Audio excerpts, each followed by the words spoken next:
Hi there, I'm Graham Keith, and welcome to this video. Now, in this video, what I wanted to do is utilize 12 teachings of the genius was Carl Jung, Dr. Carl Jung.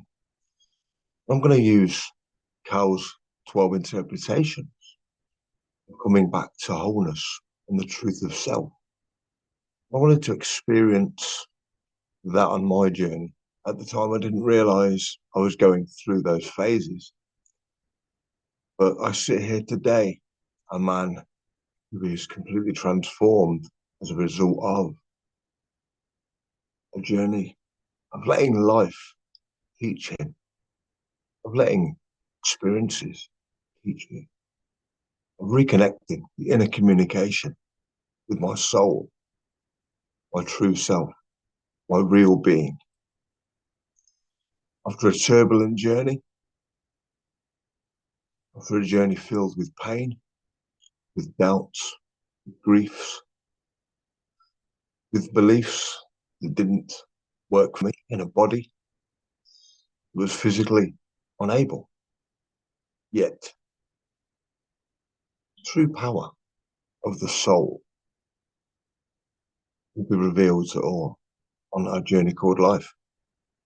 And whether we fight the journey, whether we throw the baby out with the bathwater, whether we want it to come quicker and change faster and feel better sooner,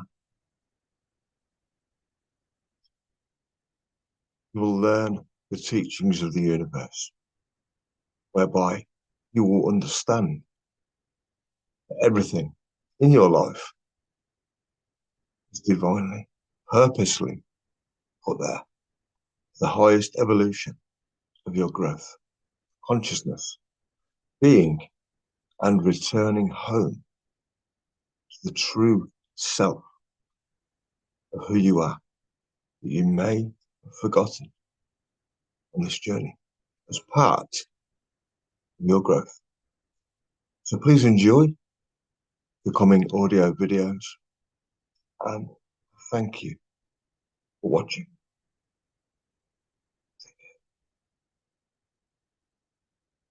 Hi there everyone, it's just Graham Keith here from The Great Wake Up, and I've got a special treat for you today. Now today I've been tasked by my beautiful mentor, Mrs. Sue McDonald, from the other side of the world in Australia, and one of the great minds and masters of spirituality, consciousness and wholeness teaching, Dr. Carl Jung. So what is my task? Well, my task is, as I've been blessed for the last nearly 9 years coming up now, to be on a powerful transformational journey. A journey which I would do all over again and again and again. Because when I first started this journey, I had a dream. I had a dream so vivid, so powerful, so real, so as if it was already here.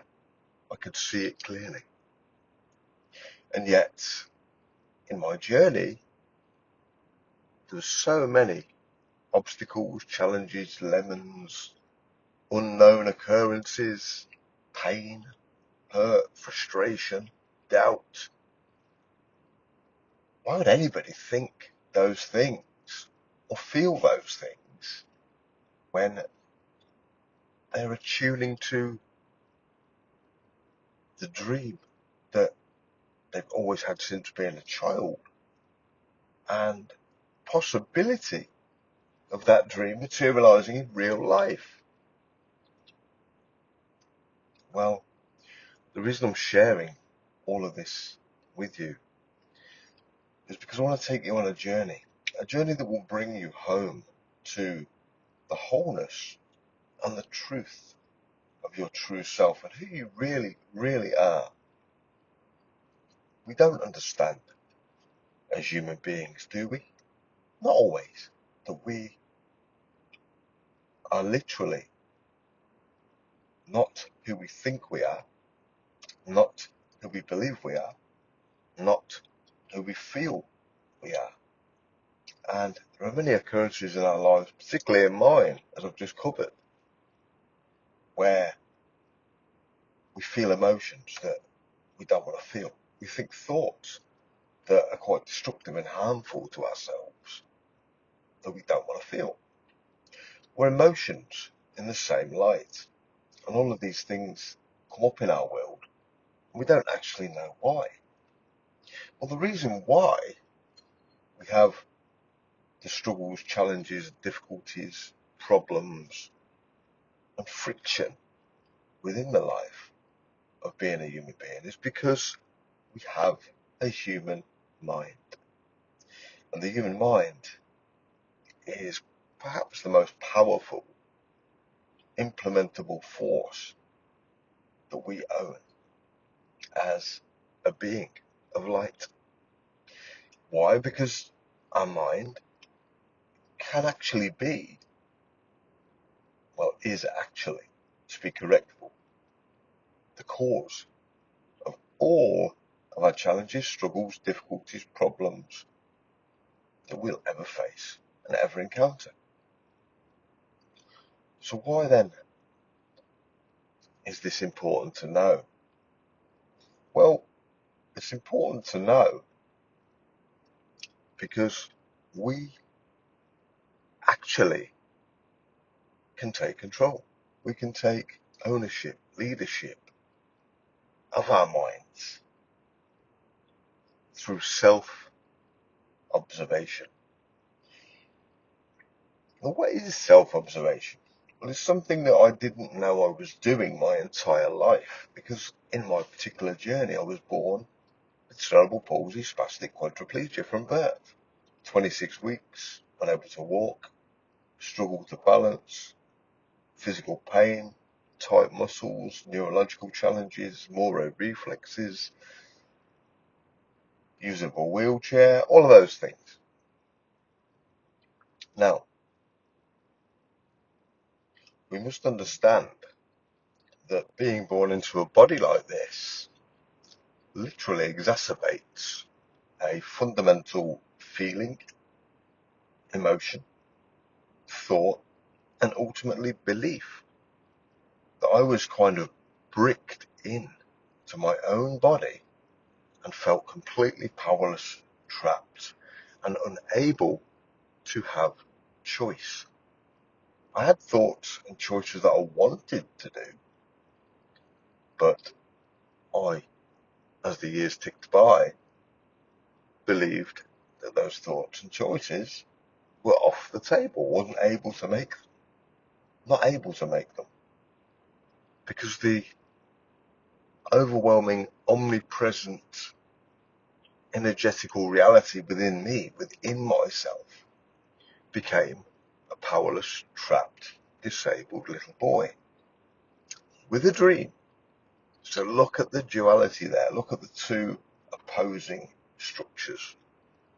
This powerless, disabled little boy who he believed had a fundamental dream of being completely and utterly limitless and free in every sense, financially, spiritually, emotionally, and physically, one day too. This is my dream.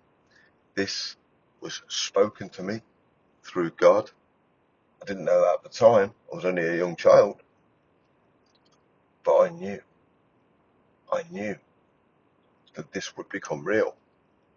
The issue I had was my unconscious mind, which I had no idea about. Didn't even have a clue that it existed. I came from a business background, not a psychological stroke spiritual background. But here's the beautiful thing. It all ties up and it all leads to the one fulfillment of the beautiful journey unfolding to truth, materialization in the real world, and ultimately living out that dream. Because so many of us, including me, don't actually live. Why? Because we are dragged around by the unconscious thoughts, unconscious feelings and emotions, and thus beliefs that become our reality on this journey called life. And there's one very, very powerful method, stroke secret, that my mentor, Sue McDonald, shared with me on this beautiful journey. And she used to say, Graham, smell the roses. And I didn't have a clue what that meant initially. But it's probably one of the most fundamentally powerful tips I've been given by Sue, and she's given me an awful lot. Let me say, she's given me nearly 10 years of phenomenal support. She doesn't do for me, which is fantastic because nobody can do for us, but she sits patiently and awaits as my wisdom kicks in, and I do for myself what I am here to do for myself, because I can. Now, when you understand that we're all being dragged around by this unconscious mind, okay, then we can start to see that some of the things we do, feel, believe in our lives aren't actually true. And this all comes back to the fundamental truth that there are two parts of our minds, the conscious and the unconscious. Now, the conscious mind essentially is what we believe we are. Humanity has an ailment. It believes that it is the actual mind itself. But if we stop for a moment and sit in stillness, then we'll realise that our thoughts, our emotions keep popping up, whether we have any input in that or not. So what really is running the show? Well, naturally, it's the unconscious mind. The unconscious mind is literally a sponge, and it takes on essentially everything that becomes our paradigm in life, what we believe about ourselves, the things we've learned from our family, our friends, our social circles, our caregivers, our schooling, our education, our teaching, our universities, our employment, our social friends, circles, all of those different aspects. They form, with repetition over time, a paradigm or a fixed sort of identity, if you like, that becomes rigid and becomes automatic. So much like driving a car, when you first get in a car, you're nervous, you're anxious, oh, what if it all goes wrong, all of that stuff. But as you keep continuing to drive and your confidence improves, eventually you will take over the driving, not consciously, but unconsciously. You can literally drive down the road, and you won't even be thinking about it. It's just natural, isn't it? And this shows that the unconscious mind truly runs the show. And this is really powerful to understand, because it all goes back to smelling the roses. When we create a clear and distinct separation from ourselves, being not our conscious mind and not our unconscious mind, but being the observer, then we truly can understand the power of smelling the roses and what is also known as practicing the pause. When we stop for just a couple of moments, we can truly see how we operate as human beings, because our mind is literally controlling what we do, and then we follow the thought, or we follow the feeling, and we follow the emotion, and therefore thus become that emotional feeling identity in that moment. In other words, we're taking action from unconscious instructions which are not actually true. And this is what self-observation is so powerful for. Now, self-observation is like the fundamental key to deciphering to who you really are.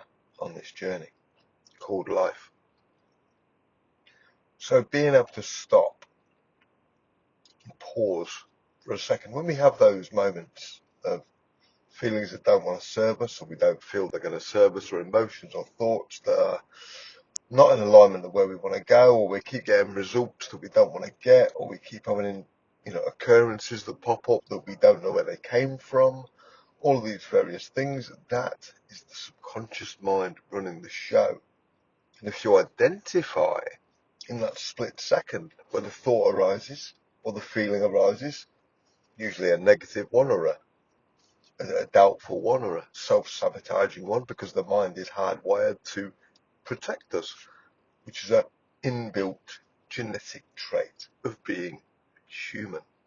We're experiencing humanness on this spiritual journey. It's a self-observation where we stop, we smell the roses, and we make a profound choice. And that choice is us commanding the mind. We have now laid our flag, planted our flag in our territory.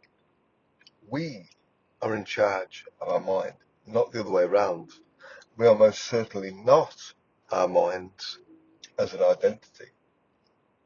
This is the whole gig, as my mentor Sue would say. This really is the whole gig.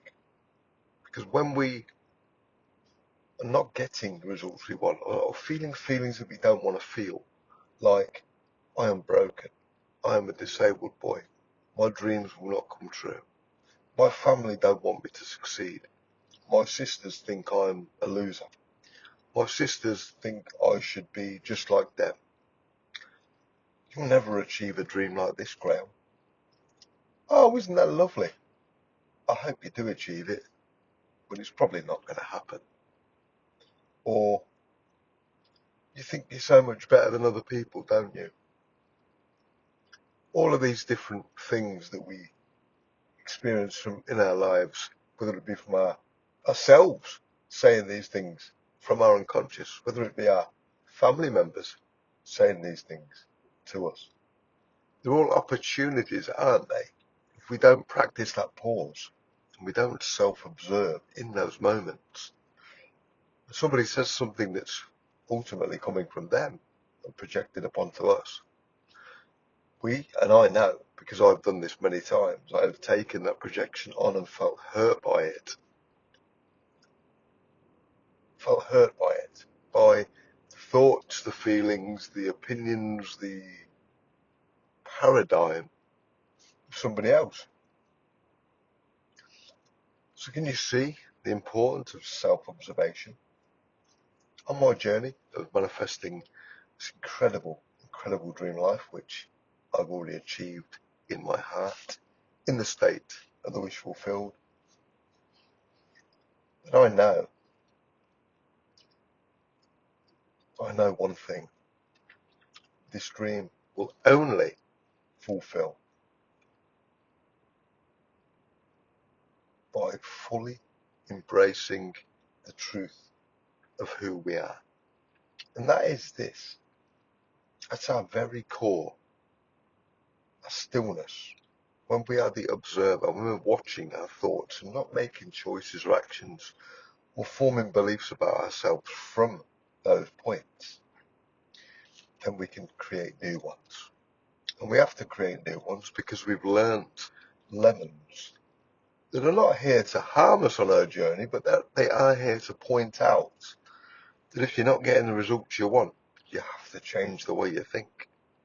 And if you don't change the way you think, your subconscious will keep repeating the same nagging patterns, nagging doubts, bad feelings, experiences that we don't want to experience, emotional disharmony, all of these different things. And they all come from the fact that we're not actually listening to our unconscious mind as our guide and as our gift. So self-observation, really, it 360s, it completely transforms your life. because it's the most important thing to realise. I am literally just a programmed robot, essentially, because everyone on Earth is living a life which is not truly theirs. And it's not truly them either, because they're living in a sort of a mask or a persona state that is made up of all these lemons, of all these incorrect assumptions, judgments, self-doubts, beliefs, all of these things. So the quickest way and the most best way to understand ourselves as a human stroke spiritual being, have a human experience, is the simple fact that we are able to command our minds. We are able to command our minds and take control over our minds and realize that we must pause, we must stop and smell the roses, and we must use self-observation to remember our true self, or begin to remember our true self. Because this journey, as I said, I've been on it for 9 years. So, Rome wasn't built in a day.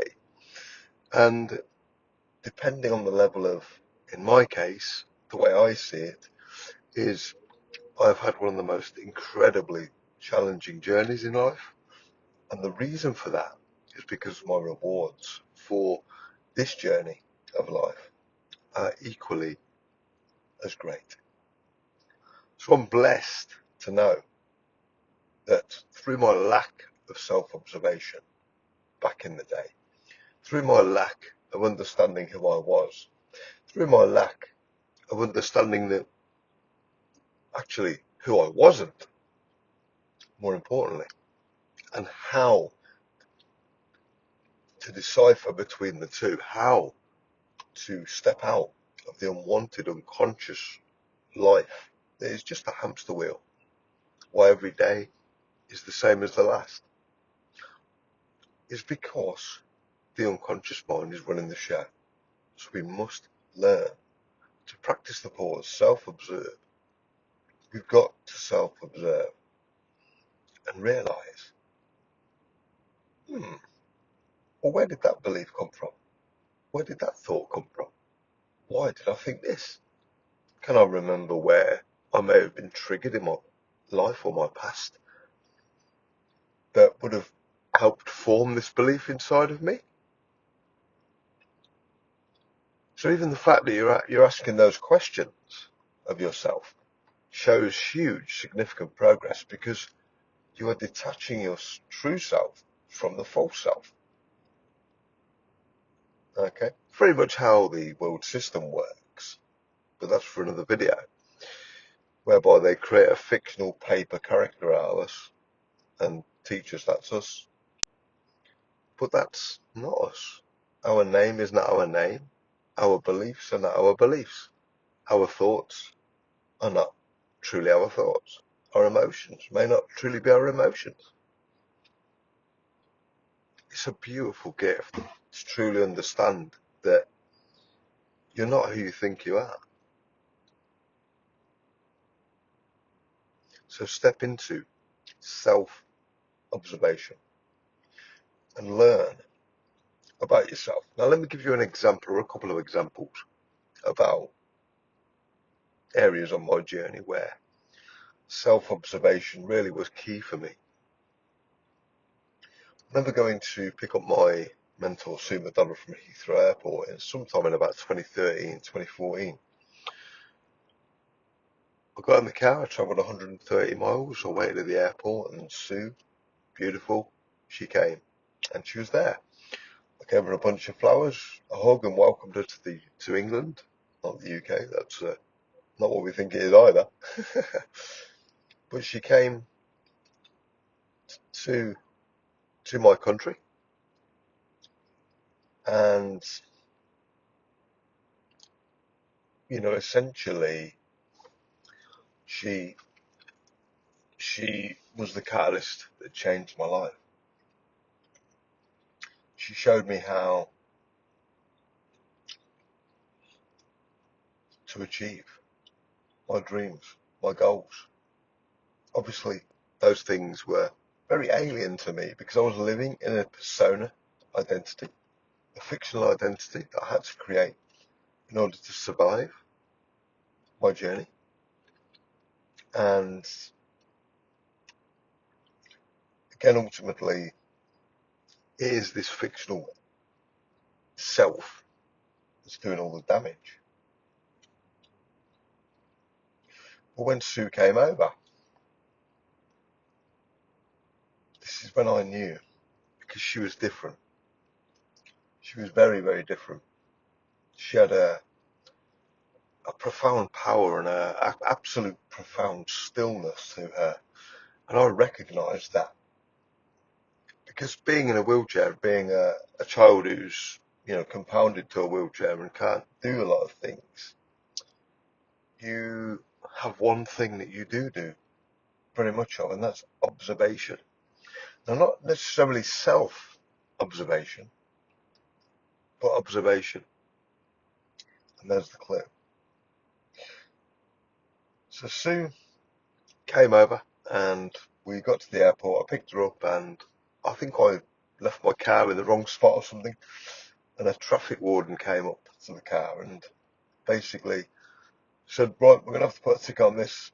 And I was a little bit stressed because I've never done this trip before, never been to an airport before, did it all on my own, came here, didn't know where I was going, had to make sure that I could get around myself. So I parked my car where I could get around and make it as easy for me as possible. But what I'm about to tell you shows some very, very, very important things. Because when the parking attendant came up to my car, Sue was with me, and I didn't see this, but the parking attendant winked at Sue, not at me, at Sue. I didn't know that happened. And he proceeded to say something like, well, we're going to have to give you a ticket. And I got angry. I got angry inside. Not like 100 miles, 0 to 100. But I could feel anger rising. And the thoughts that were going through my head were, do you know how difficult it's been to get here? Do you know how challenging it is to try and plan this day for me? Do you know how much of a struggle it is to find a parking space, get out of my car, lift my wheelchair without falling over, go into an airport and do all this stuff? But what was that showing me, really, in reality? Well, it was nonsense, because I did all that and I do all this stuff every day. I lead a massively independent life for a man with the struggles and challenges. I have 4 beautiful children as well. And I run my own home. I'm a single man now. And a single dad now. And so, essentially, being,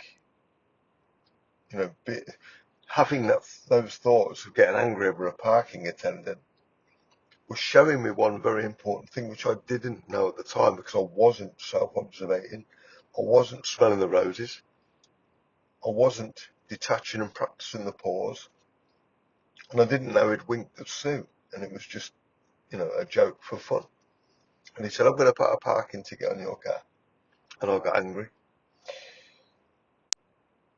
But looking back now, as I've travelled this journey to becoming whole and to become the true version of my real self, I can see and analyse myself and what those deep, profound moments with the parking attendant and Sue really meant for me.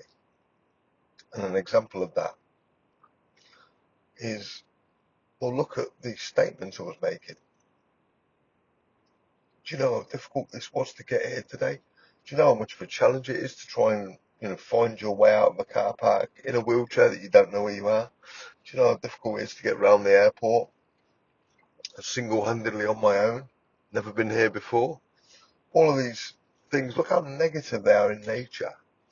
Look how self-perpetuating they are in terms of, well, look at what I'm saying and doing to myself. The whole identity is struggle, isn't it? Which is beautiful, really, because if you think about the journey and the ultimately the manifestation and of the journey that I'm on, it's completely the opposite to a life of struggle. It's a life of freedom. But the freedom comes now. And that can be chosen now from a point of self-observation. So when you find yourself in these situations and scenarios where things are not good, don't feel quite right, emotions that you don't want to build in, or feelings that you have that you are unwanting are still coming, then know that it is your unconscious mind. Know that your opportunity is right there in that moment to literally practice the pause and practice the power that is self-observation. And in self-observation comes true freedom, comes true transformational change, because we understand that we're actually not the autopilot version of our unconscious mind. We actually realize, where did that thought come from? Why? I'm not this person, I'm a positive person. Why am I feeling negative feelings? Because they're stored in your unconscious mind for your highest good, to allow you to practice the pause, self-observe, and realize just that fact. Just that fact. I'll see you in the next video with part 2 of 12. Thank you for listening.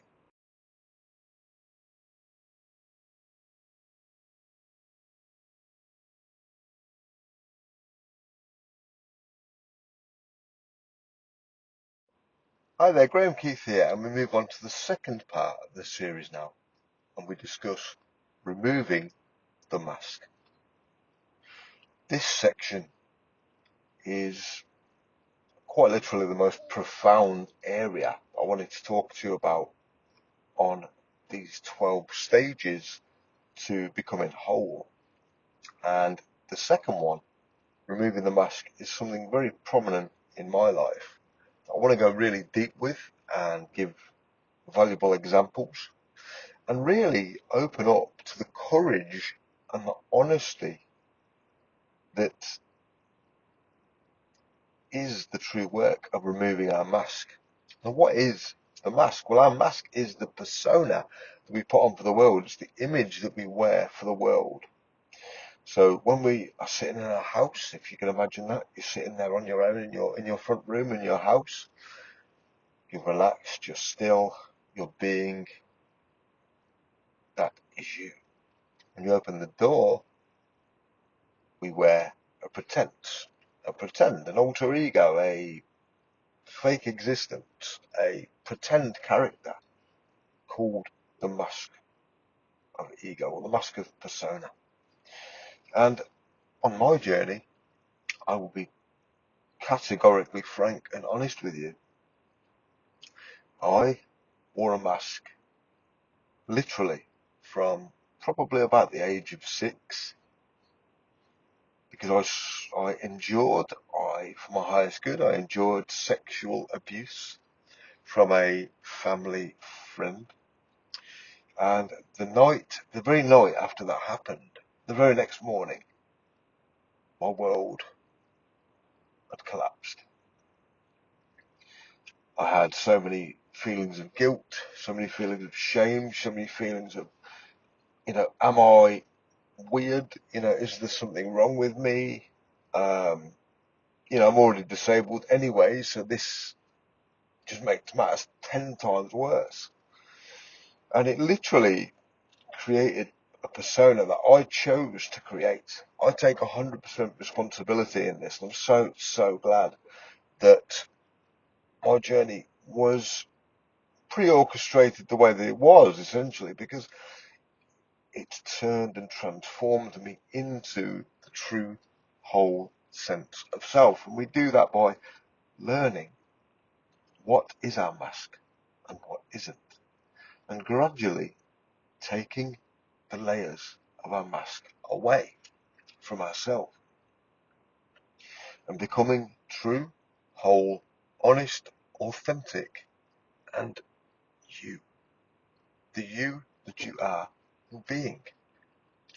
So, when I experienced that abuse, like I said, the very next morning I wore a brand new mask. I pretended to be somebody completely different who nobody would ever know that happened to me. So what I did was I sort of roughened up my voice a little bit because I felt a bit weak that I'd just been abused by a male. Obviously, being a male and a powerless male in a wheelchair at the time, I was very broken by that.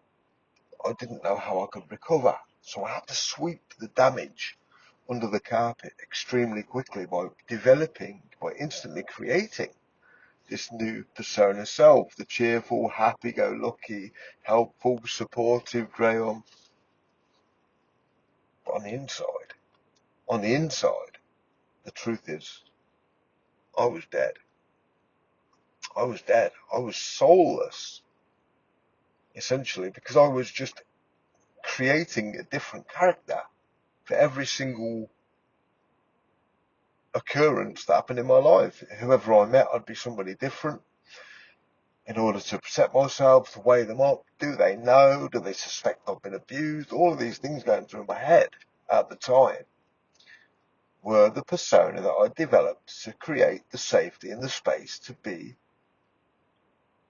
my not true self, but my false self. So it took me a lot of effort to be my false self, to be my persona, to be all of those things, to be somebody who I thought that I wasn't. And the greatest gift on this journey is to be exactly whom and what you are, and have the courage to live in the world as that being. And when we do that, the relief is fundamentally astounding, because that's all we're here to do. Yet the problem is, we may think, well, what will people think of me if I tell them no today? Or if I realise that I don't want to dilute myself by doing something for somebody else, or I'm too tired and saying no instead of saying yes. All of these little small acts of removing the mask bring us to a more authentic version of us, a more true version of us. And it's not hard, actually, to live as the true version of us when for so long, here's the dichotomy, if that's the right word, when we've lived with the mask on for so long, we forget who we are. We can't remember who we really are because we've been acting as a character for so long. And I'm talking, in my case, probably about definitely 40 years. 40 years of being well, no, I wouldn't say 40 years now because I've been on this journey for 9 years nearly. So say 30 years of living as a false character, as a deliberate false character, as an artificial person, essentially, in order to protect myself from the pain of my abuse. That was my gig. That was my reason. Your reason may well be different. But either way, the wearing of the persona it's the death of the true self, but it's also the rebirth in that moment. Because if we've used our example from part one, when we stop and smell the roses, we can then decipher all of these areas where we're wearing our mask, where we're not being our true, authentic self, where we slip into the fear of not being true to who we are, to what we really feel, to what we really want to do, to the choices that we really want to make. Most of us fear harming other people. Or maybe a better explanation of that would be worrying about what people think of us, because when we worry about what people think of us, we're ultimately diluting our true, authentic feelings, emotions, and self. So there is a fundamental pattern on this journey of becoming whole, and that is everything that was sent to agitate, annoy, destroy, destruct, hurt, harm, sabotage, injure ourselves as a being, from an energetical space, from a mental space, from a physical space, from a totality space. Everything that was sent as a negative ultimately is the positive. It's the massive gift. It's the gift that keeps on giving. It's the hidden gift. Because we do not understand that our lemons are actually here to make beautiful lemonade.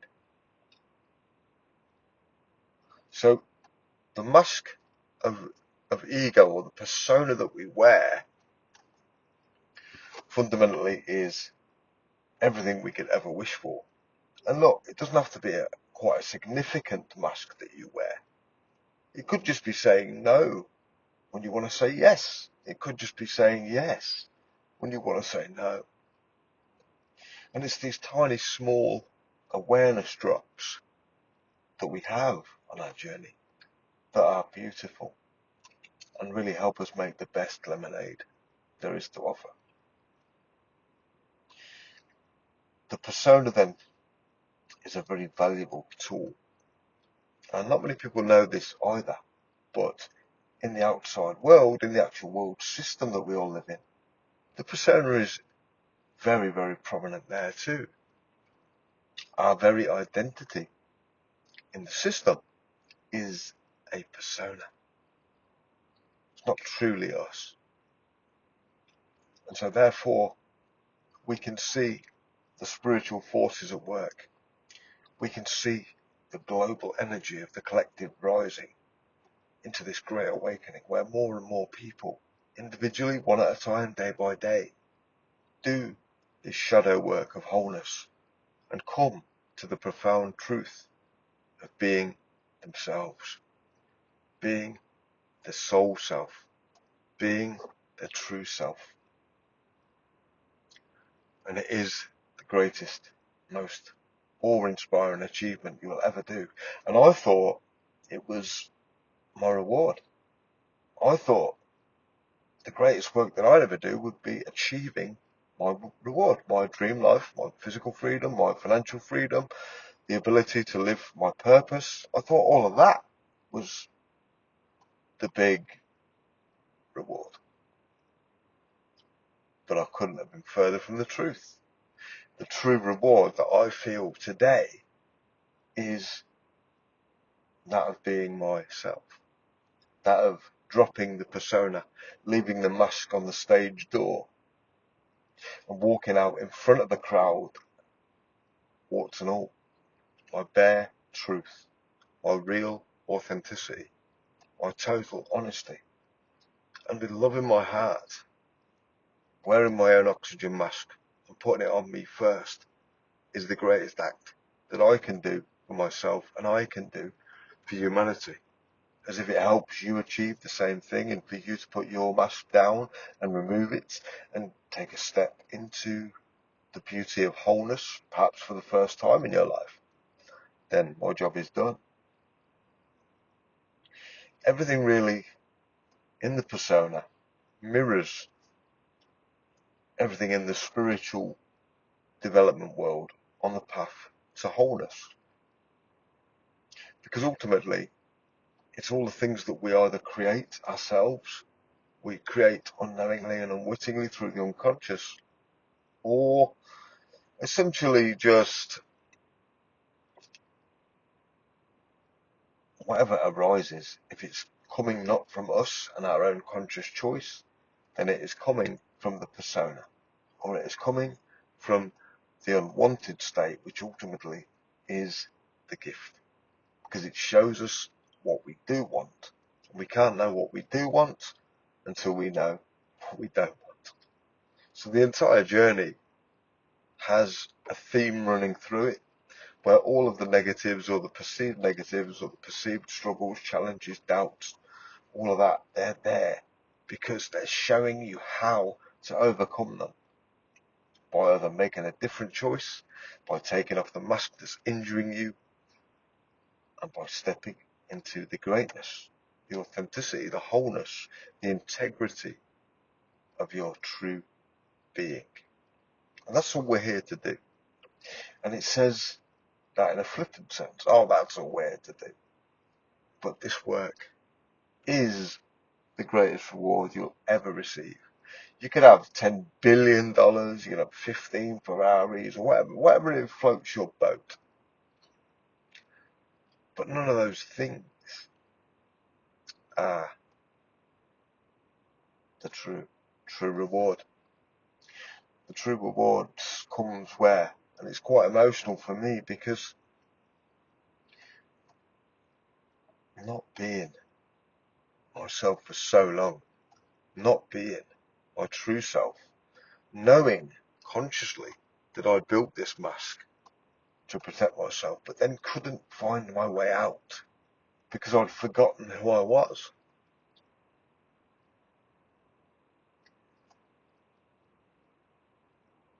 So everything lines up beautifully when we truly understand the power of this journey of doing full circle back to the wholeness and the authenticity of who you are and who I am and who we all are individually and collectively.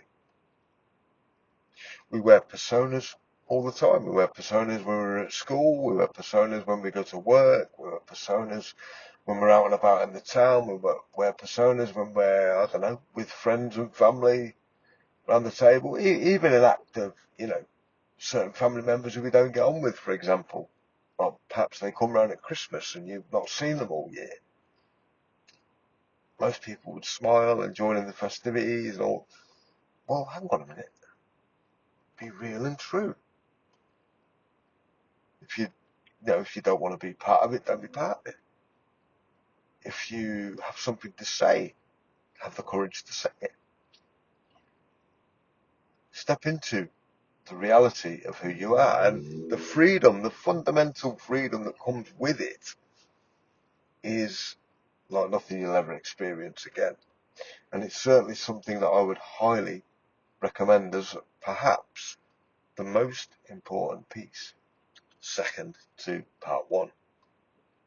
Because when we stop and smell the roses, we become able to make different choices. And when we acknowledge the fact that we wear masks in various times and various days and various parts of the day and all this stuff, whenever it is, and it doesn't matter for how long you've worn your mask, at least you're acknowledging it and you can deal with it and you can step gradually, day by day, into the truth and power of your wholeness.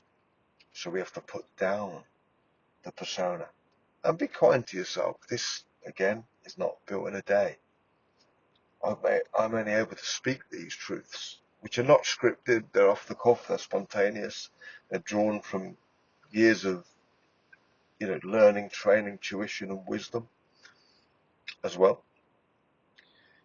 And essentially we have these journeys in our lives to understand and recognize all of the so-called flaws that we believe about ourselves. But actually, none of us are flawed. All of us are whole. And we're literally I'm trying to get the words here. So none of us are flawed. We are all whole anyway. It's just the matter of fact that our awareness and our persona are the two challenges that are in the way of that. Okay? There is no greater gift than to live your truth. There is no greater ability to live your truth. There is no greater freedom than to live your truth. There is no greater wealth than to live your truth. Everything on your journey points to living whole and living true. And when you do, gradually, day by day, as you stop and smell the roses, as you realize and become aware in your own time, divine time, you'll feel your body getting lighter. You'll feel your thoughts becoming less cluttered. You'll feel your energy being just still, relaxed, calm, balanced. There's no better feeling than that. To know that you are being true, you have the courage. And we must remember that most people who we encounter on their journeys and on our journeys, for their own highest good, may or may not know this. But we must not dilute ourselves and give in to our truth to please and appease and people please others. And people pleasing was one of my major skills. Had to be. Because everything I was doing was from a base of a false identity. It was a deliberate false identity. So I knew exactly why I was doing what I was doing. Because I perceived that people would know that I was abused. And coupling that with being the little disabled boy, on top of all of that, it was too much pain to bear. I had to, like you may have had to, at times, suppress yourself. Whether it be for a minute, a day, a week, a year, or a decade. It doesn't matter. In any of those, the rule is still the same. Find your truth and live it. Remove your mask and take the courage that is perhaps the greatest thing. To be courageous, to be what you are. And you'll find that life will never be the same again. And you'll find that you kind of land in a space of beingness when you remove the mask, because you have no performances to make anymore. You have no worries about what people will think about you anymore. You have no fears about how people will perceive you if you tell them no, when they've been so used to expecting you to say yes. The persona is a beautiful gift, just like everything on this spiritual journey. It really and truly is. And even on this journey, working with my beautiful mentor, Sue McDonald, there's been many occurrences where I've been in my persona because I've been triggered. I've been triggered by Sue, and she's done that deliberately, which I thank her for. Because every act of that triggering that I have felt from when Sue has spoken to me, there were my issues to be healed. And Sue is showing her courage by calling me out, by not worrying about what I'll think of her, because she's living authentically. She's calling me out in order to assist me to heal myself, for myself, because I can. And I am, and I have. And that is the blessing, the greatest blessing on this journey called life. The freedom that we feel on removing the mask. We look at the society that we live in. We have men and women, some are police, some are doctors, some are lawyers, some are supermarket workers, some are fire engine men and women, whatever. They're all wearing the mask of persona for their job roles, because they have fears of getting sacked from their job if they don't toe the line, follow the rules, blah, blah, blah, blah, blah, all that kind of thing. But the examples are there. Everything is a persona, essentially. Everything external. When we step out into the world, we have a self-image of ourselves, don't we? Or do we? Because now we know the persona exists.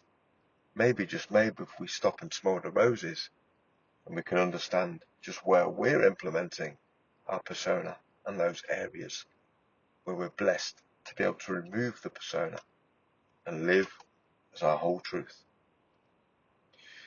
Wow, what a journey. So blessed. I'll see you in the next segment of the video. Thank you for watching. Hi there, Graham Keith here with the next instalment of the video series. Now, in this video, what I'm going to talk to you about is something that I am an expert, or was an expert in. And that is setting boundaries. And I was an expert in not setting boundaries.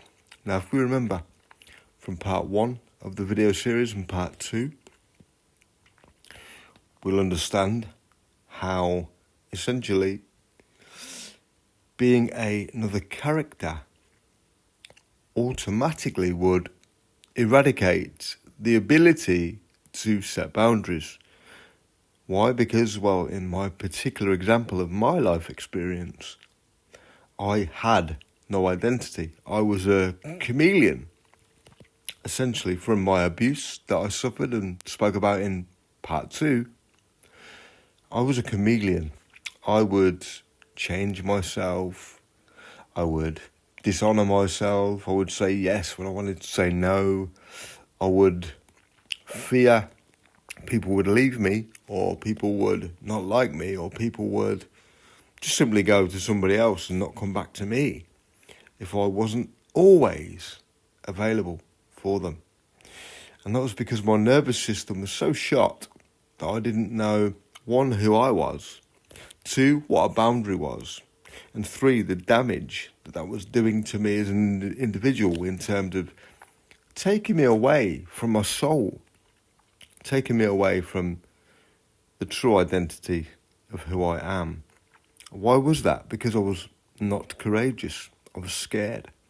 I was worried. I was already isolated by being born in a wheelchair.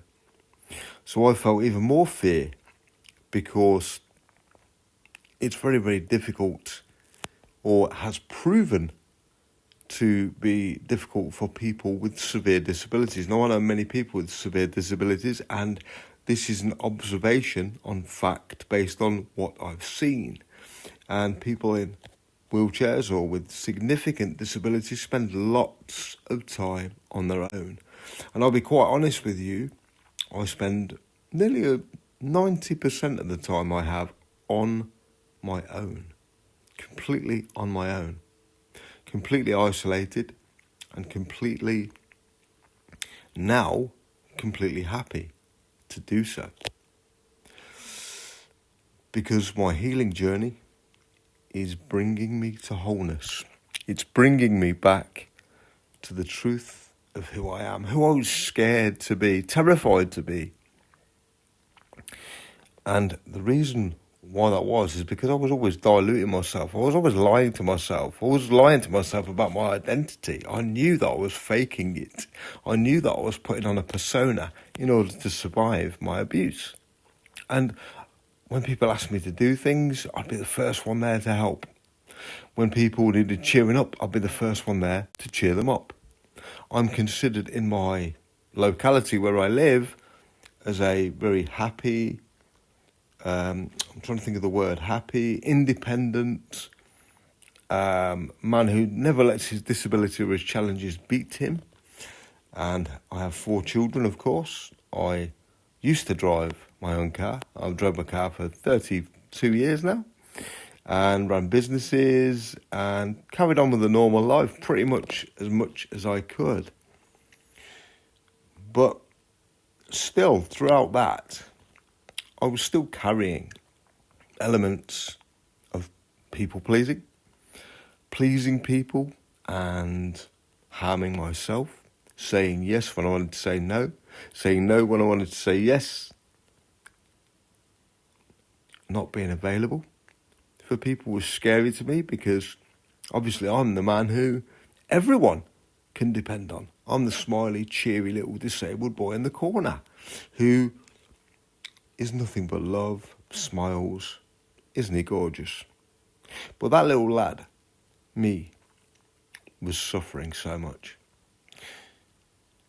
I feared abandonment massively as my dad passed away of a brain tumour when I was 1 year old.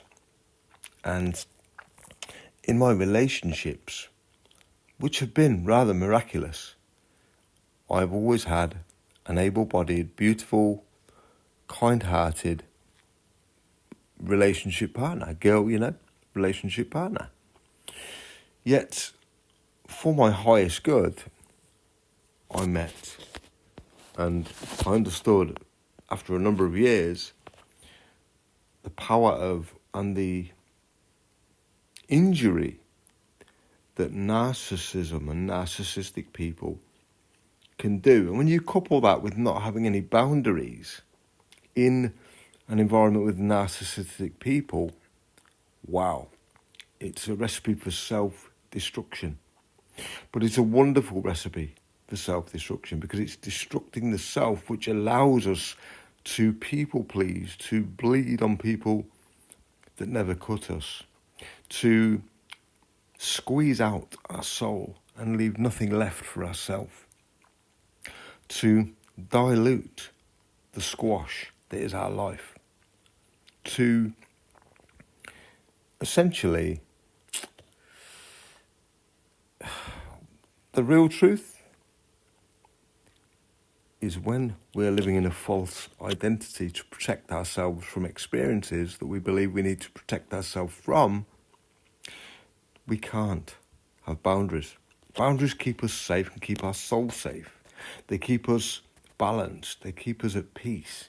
They keep us in a state of energetic normality, in a state where we don't feel the need to do or say anything else other than what is the truth for us. And the people in our life, if they don't accept or value our truth, and that could be saying no to them, that could be saying, at the moment, I've got no energy to help you and support you at the moment. I'm too tired to do anything to help you. If those people run a mile when you say that, then they were never in your corner in the first place. Or maybe they were there as a mirror to test your progress and your being state. Because if they react when you say no, that's okay. It's totally okay. Because you've got to put your own oxygen mask on first. Something that I never even heard of the terminology before I met my mentor, Sue McDonald. And Sue really is a major catalyst for me to understand all the things that I do today. And I'm very blessed for that. But my journey is the real truth, the real fundamental reason why I'm so blessed to carry the wisdom that I do. And genuinely, throughout all the pain of my life and my journey, which I've suffered immensely because I wasn't aware or conscious, or at that point on my journey where I could have the epiphanies that I do today and realise my self-awareness is the key, then now I make absolutely certain that I'm honouring myself at every single opportunity. Now, Sue, my mentor, tasked me to create this video series for you today, to introduce myself on the world stage as essentially an ex-pioneer, an ex-leader, a thought leader, a spiritual consultant and pioneer. And that is what my soul is here to do. My journey paints the pathway. Your journey paints the road that you will travel. But when we're not in awareness, we don't see that. We don't see our life as the yellow brick road, essentially, to everything that we could ever want. Because everything we could ever want is inside of us, and everything we could ever want inside of us is only away from us because we're not aware of it. So when we set boundaries, we're actually doing ourselves a number of very important and profound favours. We're being true, we're being honest, we're being integral, We're being authentic. We're being real. We're protecting our energy. We're protecting our heart and our soul. And that is the highest work we can all do. And when we do that, we can show up then authentically for people who we once said no to. And if they're worth their salt as people, they will respect that and they will love that and they will honour that and they will say, okay, Graham, I understand at this point in time you can't do that or you can't help me with this, and I'll wait until you can. And what that does is it gives you another boost, because it means people respect you. And it's very difficult to gain respect from people when you don't respect yourself.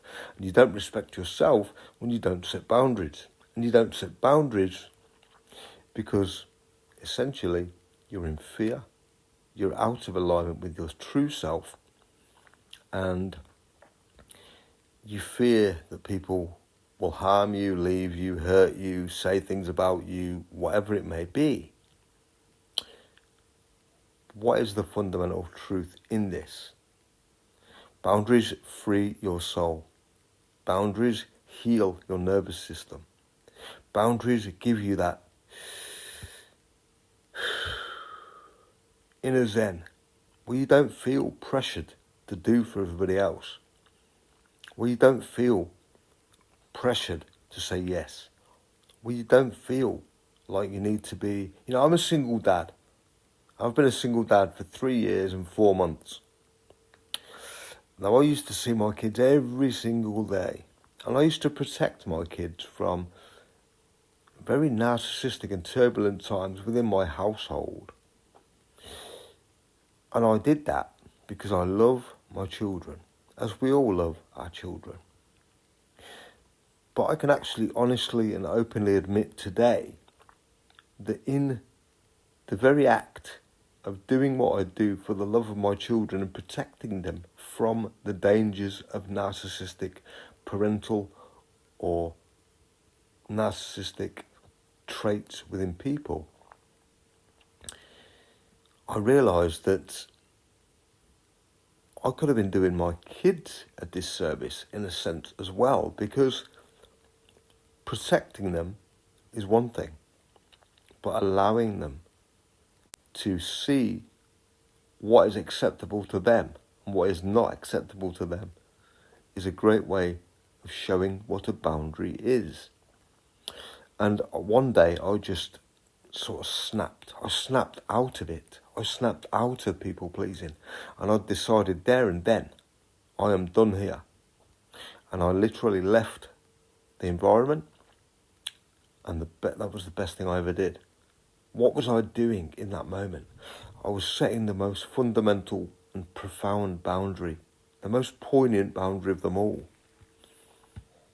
And that was, I matter to me. I care about myself.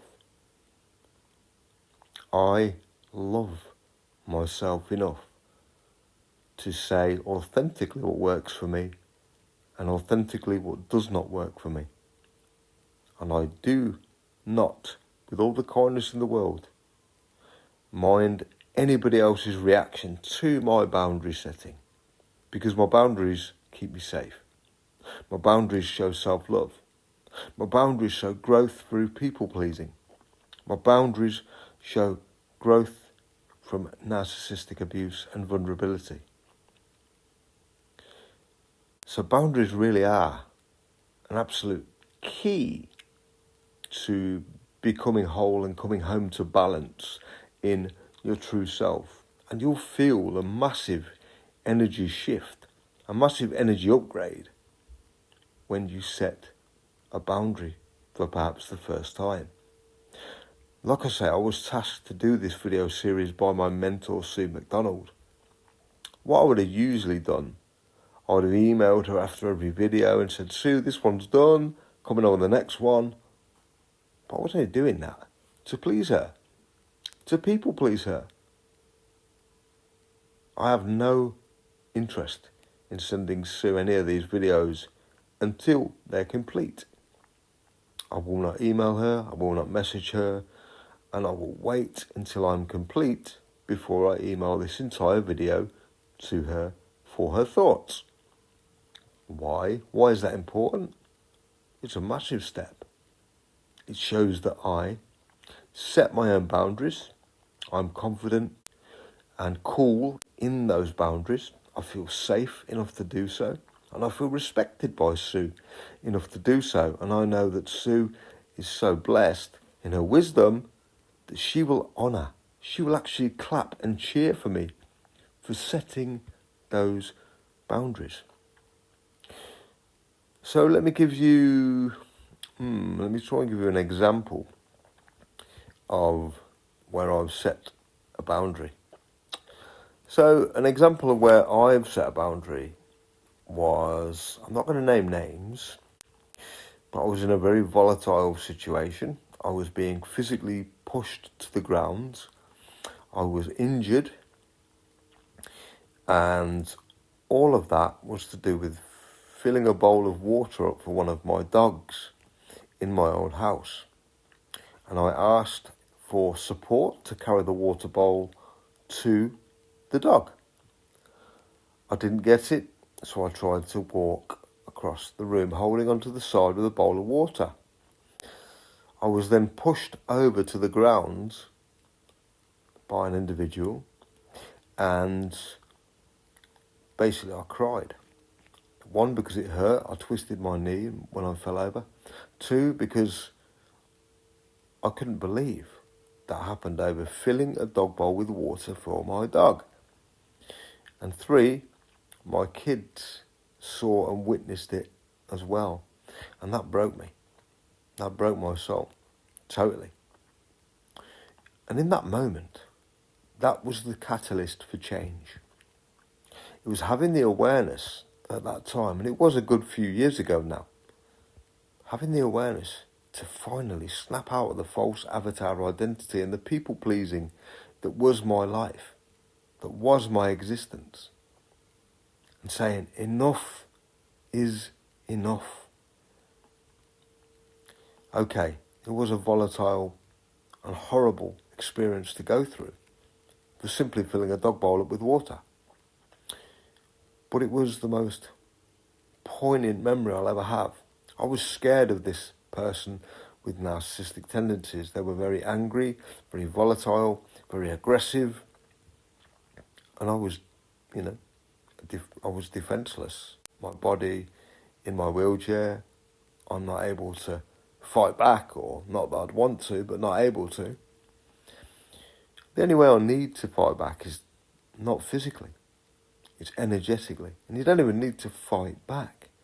You just need to step into your truth. And your truth is your boundaries. And if people don't like those, they're not your people. So be mindful. It could be any boundary. It could be just a simple no. When when people are asking you to do things for them. But either way, it's not the what. It's the what you do. And if it feels not right to you, not a good time, a time to say no, not yes, then if you can have the courage to actually be yourself and be honest to yourself and say no, then you've quite literally arrived at a whole new level of freedom on your journey to wholeness. So boundaries are fundamentally important on this journey to wholeness. Start setting a few yourself. Just do it slowly, very, very gradually, very, very minuscule ones to start with. And as you get more confident in your authenticity and honesty, you'll feel like it's water off a duck's back. It will become normal, it will become natural. And that is exactly what is meant to happen, because that is what you're meant for. To come home to wholeness and the truth of yourself. Thank you for listening, and I'll see you in the very next segment of the video. Much love.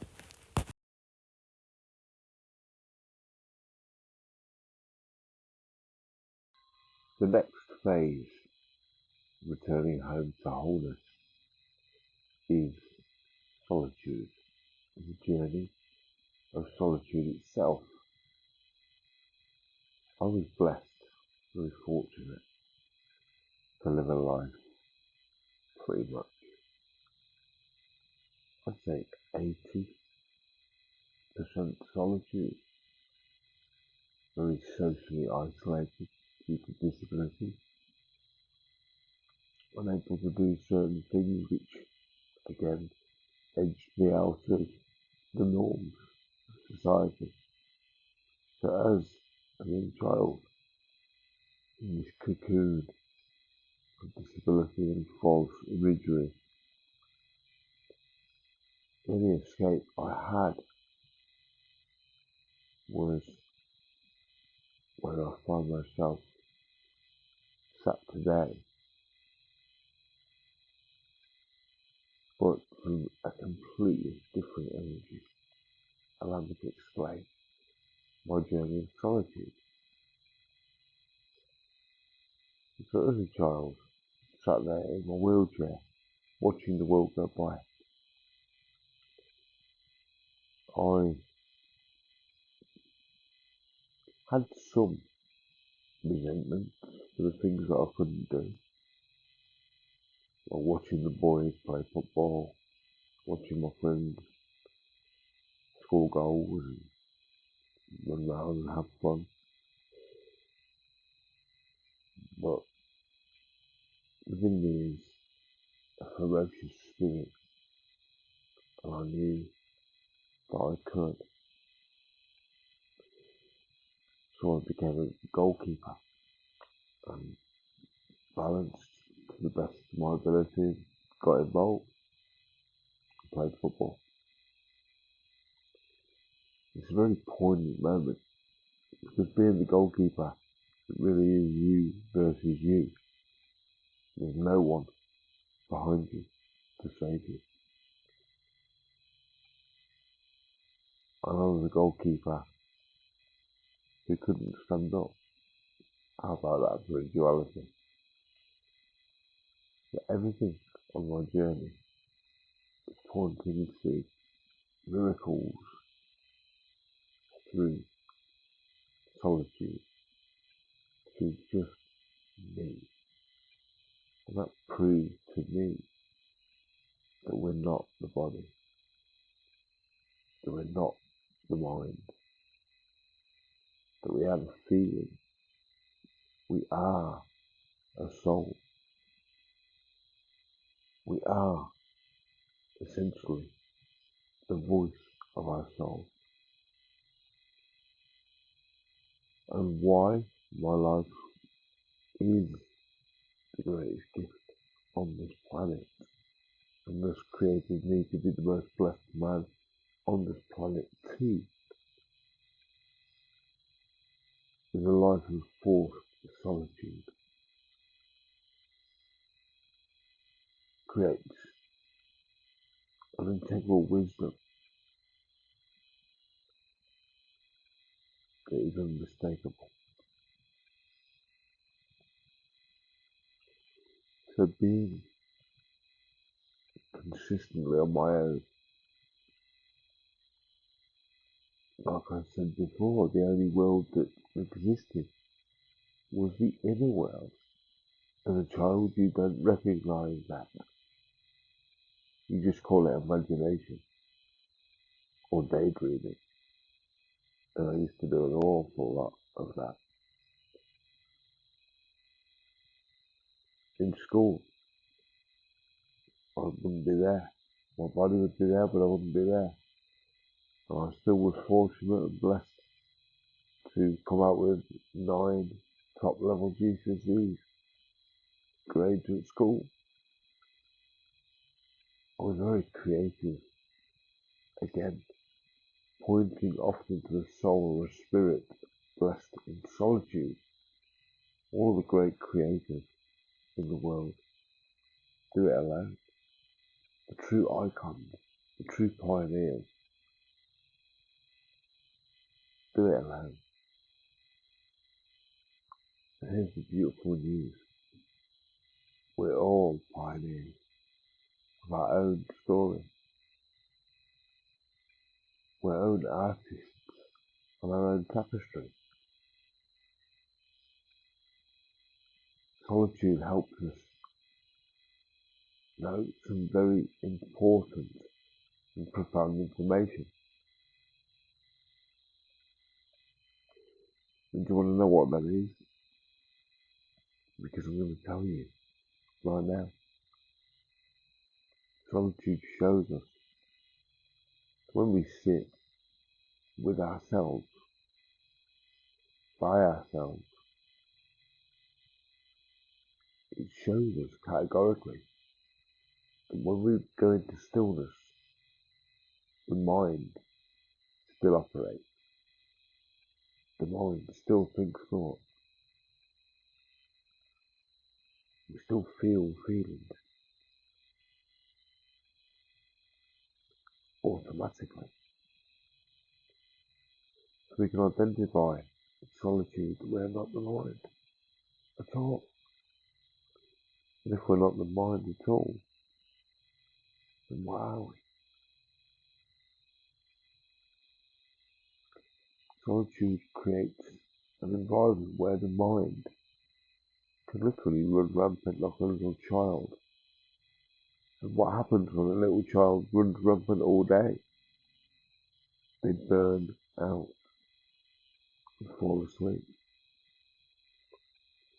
And this is symbolically what's happening to us in solitude.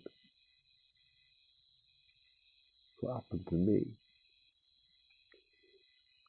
I would sit still, drift into my own imagination as a child, and I'd be there for hours.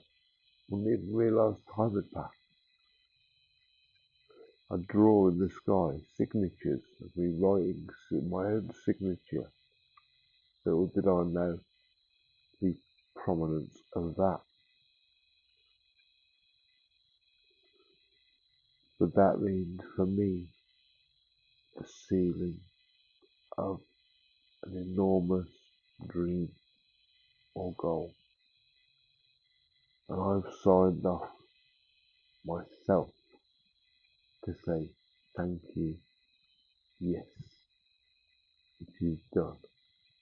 I have achieved my goal and dream, and I've manifested my dream life.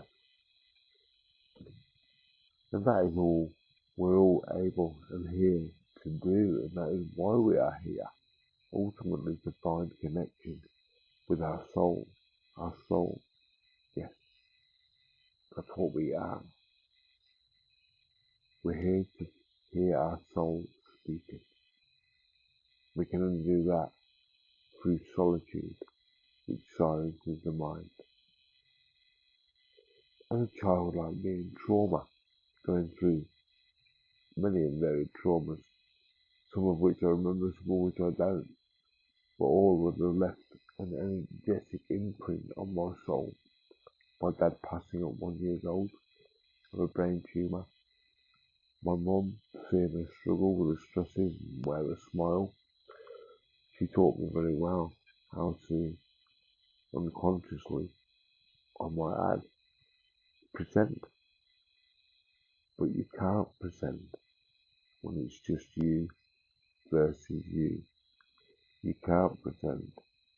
You have to go through, you have to witness the mind dissipated and the voice of your soul rising and encroaching. And that is when you know. That is the moment you realise solitude has given you the keys to the kingdom. And that's exactly what you're here to attain in your life. So let me say, I record this audio for you right now. You might hear nothing but a pin drop and a little dog barking next door. But it's now 4:48 AM. I'm more than happy to be wide awake here. What am I doing? I'm in solitude. I'm literally in solitude right now, pouring out the voice of my experience of my soul to you about my solitude journey. And it's the same for all of us, but different.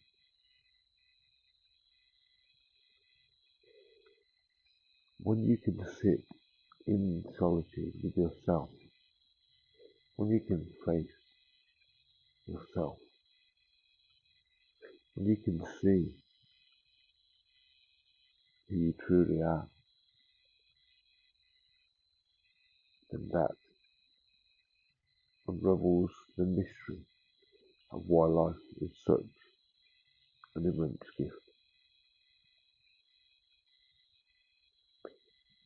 I'll see you in the next part of the training. Just wanted to share my gratitude for you still being here and listening to this series as we move into the next part of the videos. Now, in this part of the video, what I wanted to dispel a few myths and bust many myths actually of the shadow self and what the shadow self actually is and why the shadow self is the mirror. It's actually the mirror to bringing you home to the authenticity and wholeness of the real you. The shadow self carries all of our buried parts, all of the parts inside of us which we don't want to face, which we deny, which we dismiss, which we justify, which we doubt, which we project, which we react.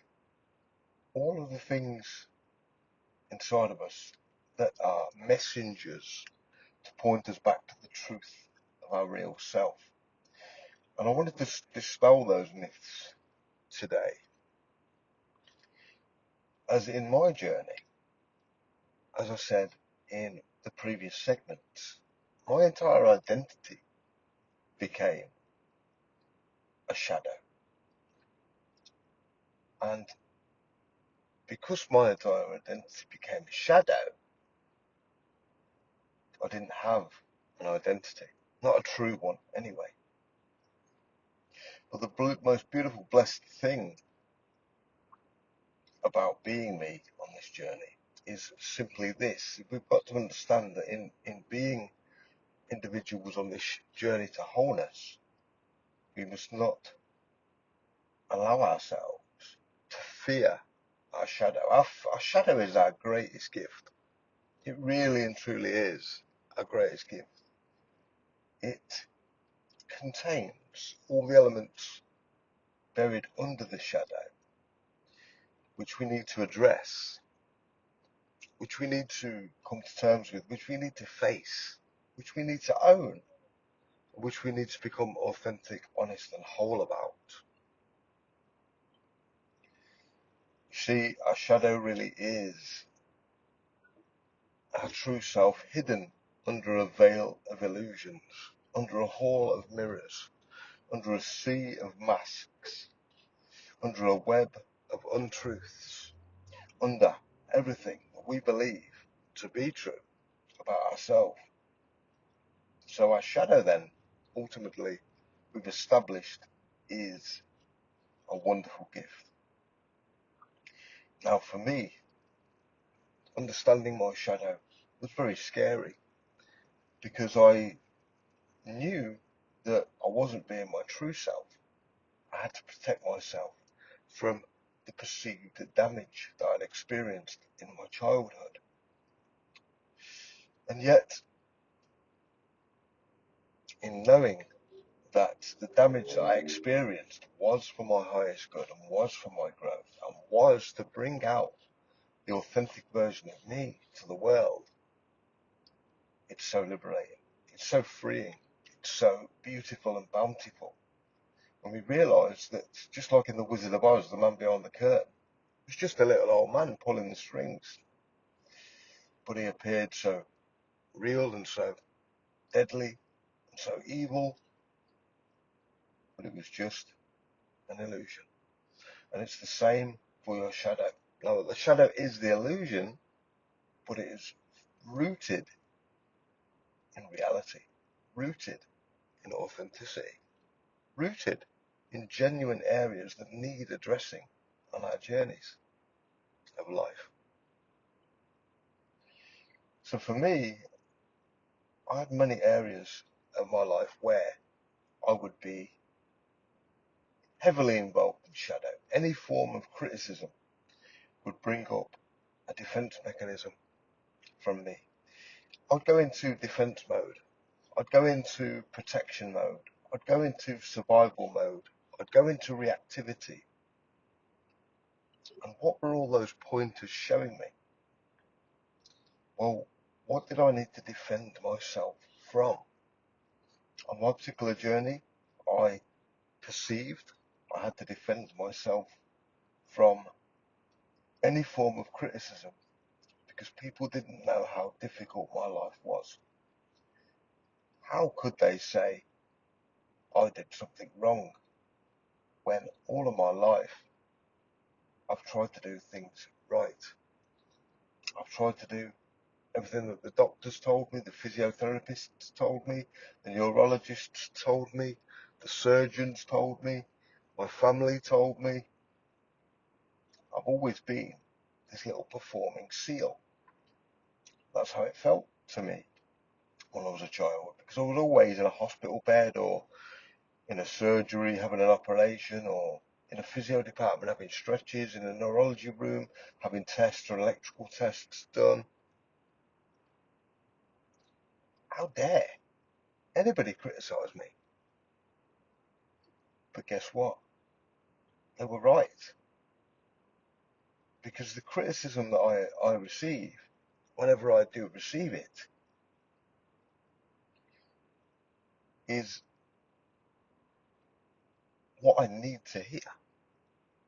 Because it's very much like a self-fulfilling prophecy.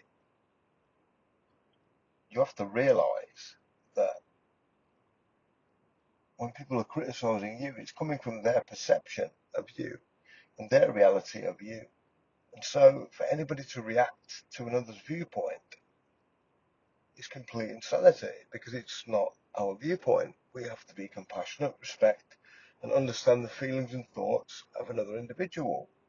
And we can only do that when we face those areas inside of ourselves, of our shadow, when we can then diminish the reactivity, diminish the deniability, diminish the justification, diminish the protection mechanism that is keeping us from the very life that we want. And that life that we want is the life that we're born into this world with. A life aligned with the soul.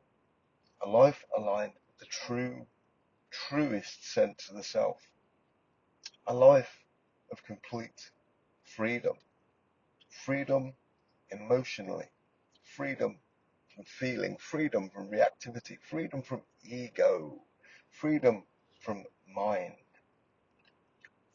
It's exhausting. Absolutely exhausting.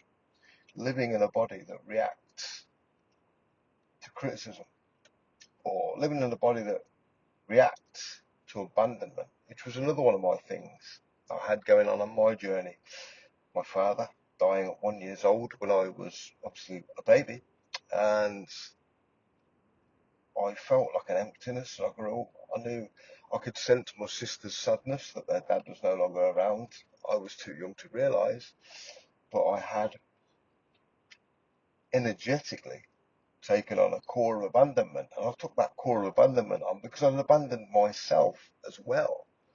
I threw away my original true being, my original true self, and performed like a seal for the world. Performed like a little performing monkey for the circus. Yes, that was me. I had to. I felt I had to. Everything was so real that I needed to. I just couldn't see any other way.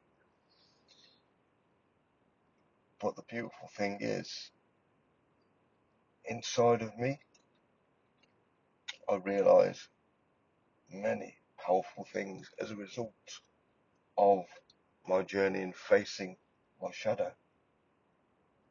And it is the beauty of that which brings me to wholeness, which will bring you to wholeness, by accepting every single part of yourself, all the little flaws, all the little reactions, all the little doubts, all the little emotional outbursts, the meltdowns, all of these different things that occur on our journeys when we are not fully present in the true self.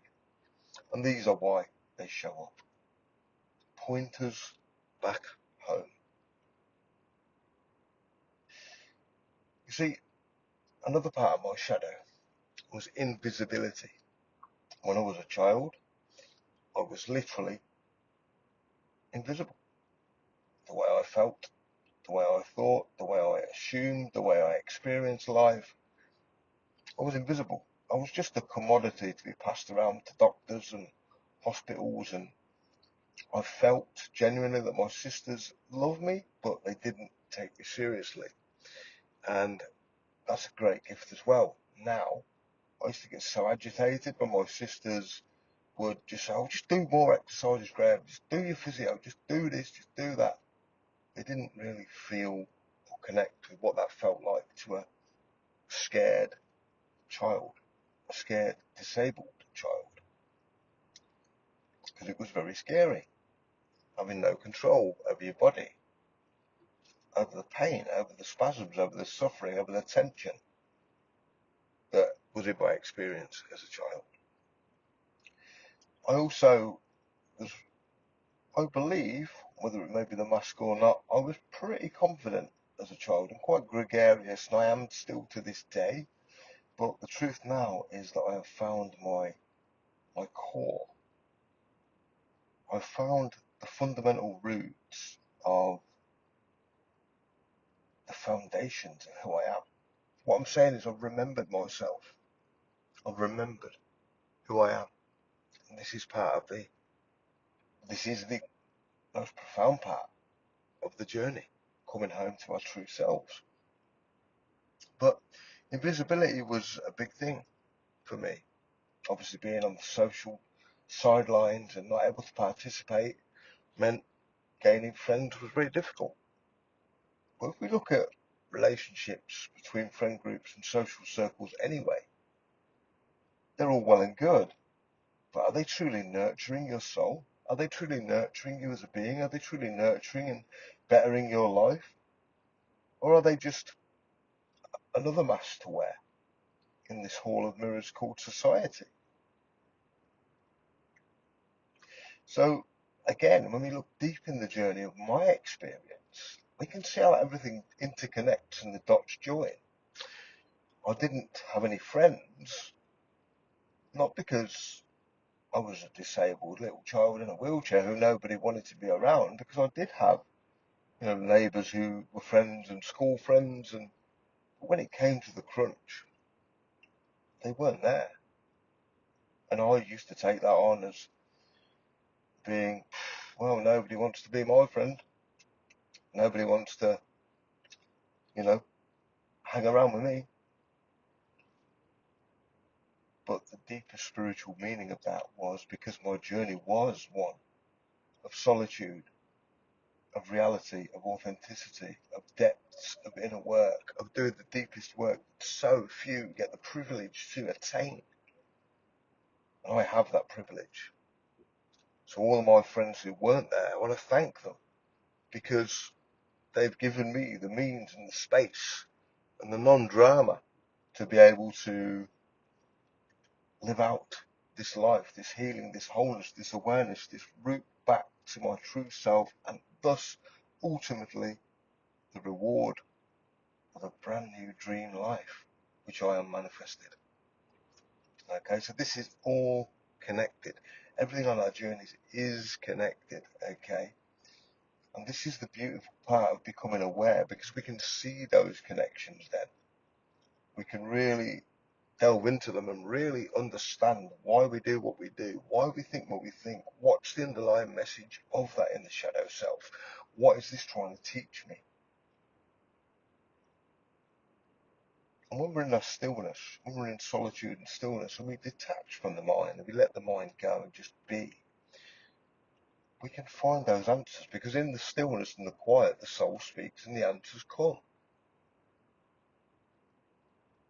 So there is literally nothing on our journey that is not placed here by design to bring the soul to fruition and live as your true self. And that was only ever possible by the darkness of the shadow. So for every reaction, there is an equal and opposite reaction. Where there is light, there must be dark. Where there is dark, there must be light. And this is the wholeness of the whole situation, the wholeness of the whole journey of our growth as a spiritual being.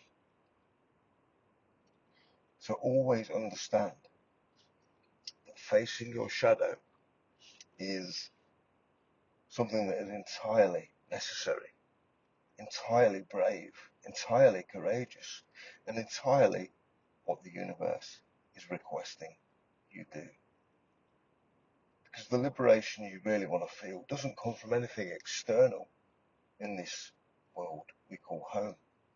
It comes from an internal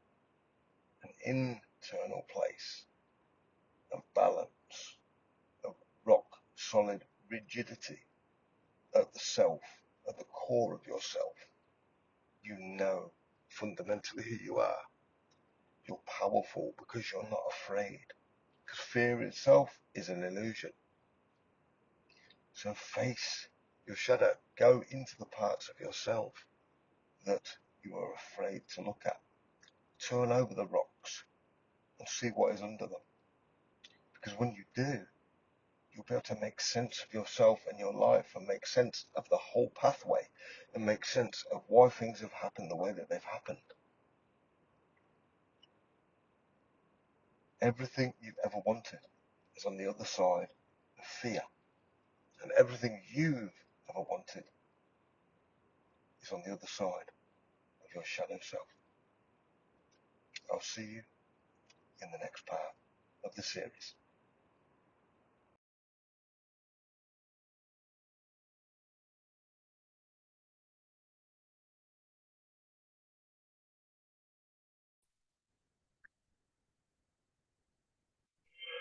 Hi there, Graham Keith here with the next installment of this 12-part video series based on Carl Jung's teaching. Now, in this video, what I wanted to discuss with you is something really close to my heart. Actually, when I gradually continued my journey and developed somewhat of an identity again,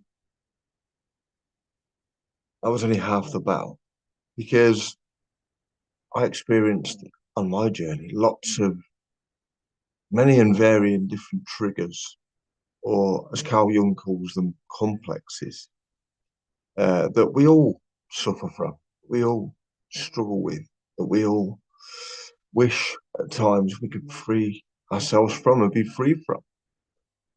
But there is a gift within these triggers, within these complexes that we experience, and we all experience them, don't we, on our journey of learning and growth as we get older, and thus wiser. And this is the beautiful part of understanding that the separation between the true you and essentially a bag full of programs that have been running the show. And with complexes and emotional triggers, they often happen. They do happen in childhood. And as we're children or young when they happen, we react in a different way. We internalize the pain that we feel, the negative feelings that we feel, the false understandings that we attain.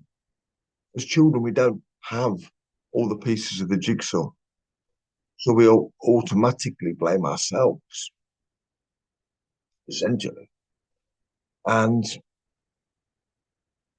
when we do that, we create almost like a chink within our armor, within our spiritual armor, within us, essentially. And as we grow up into adults, it can only take the smallest thing to trigger us and bring us straight back to that child again, in that moment again, where the child feels the feeling, feels the hurt, feels the abandonment, feels the unlovedness, the unwantedness, the invisibility, the shame, all of those things.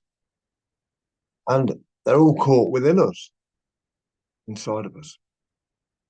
Now, on my particular journey, I wanted to share some examples so that you can relate and maybe find areas on your journey that you can then look into. Because our triggers are not there to punish us. Our triggers are there as the greatest gift we could ever experience. Because they are the voices, the messages from our soul that are coming up to be healed, to allow us to move through those wounds into a true, authentic, integral self.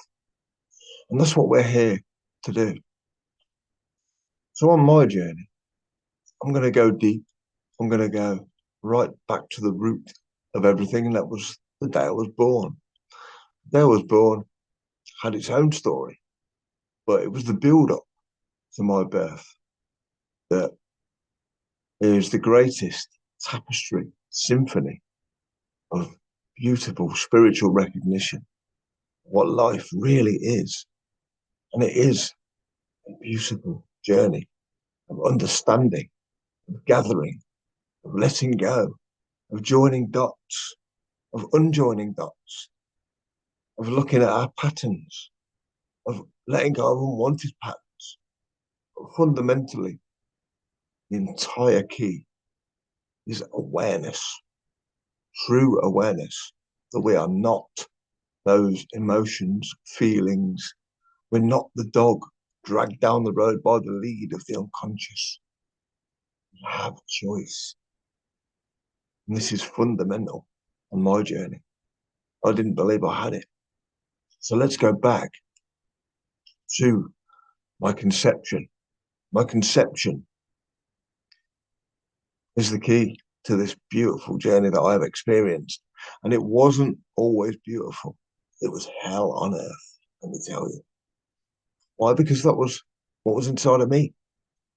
Hell was inside of me. And what is the duality of hell? That's right. Heaven.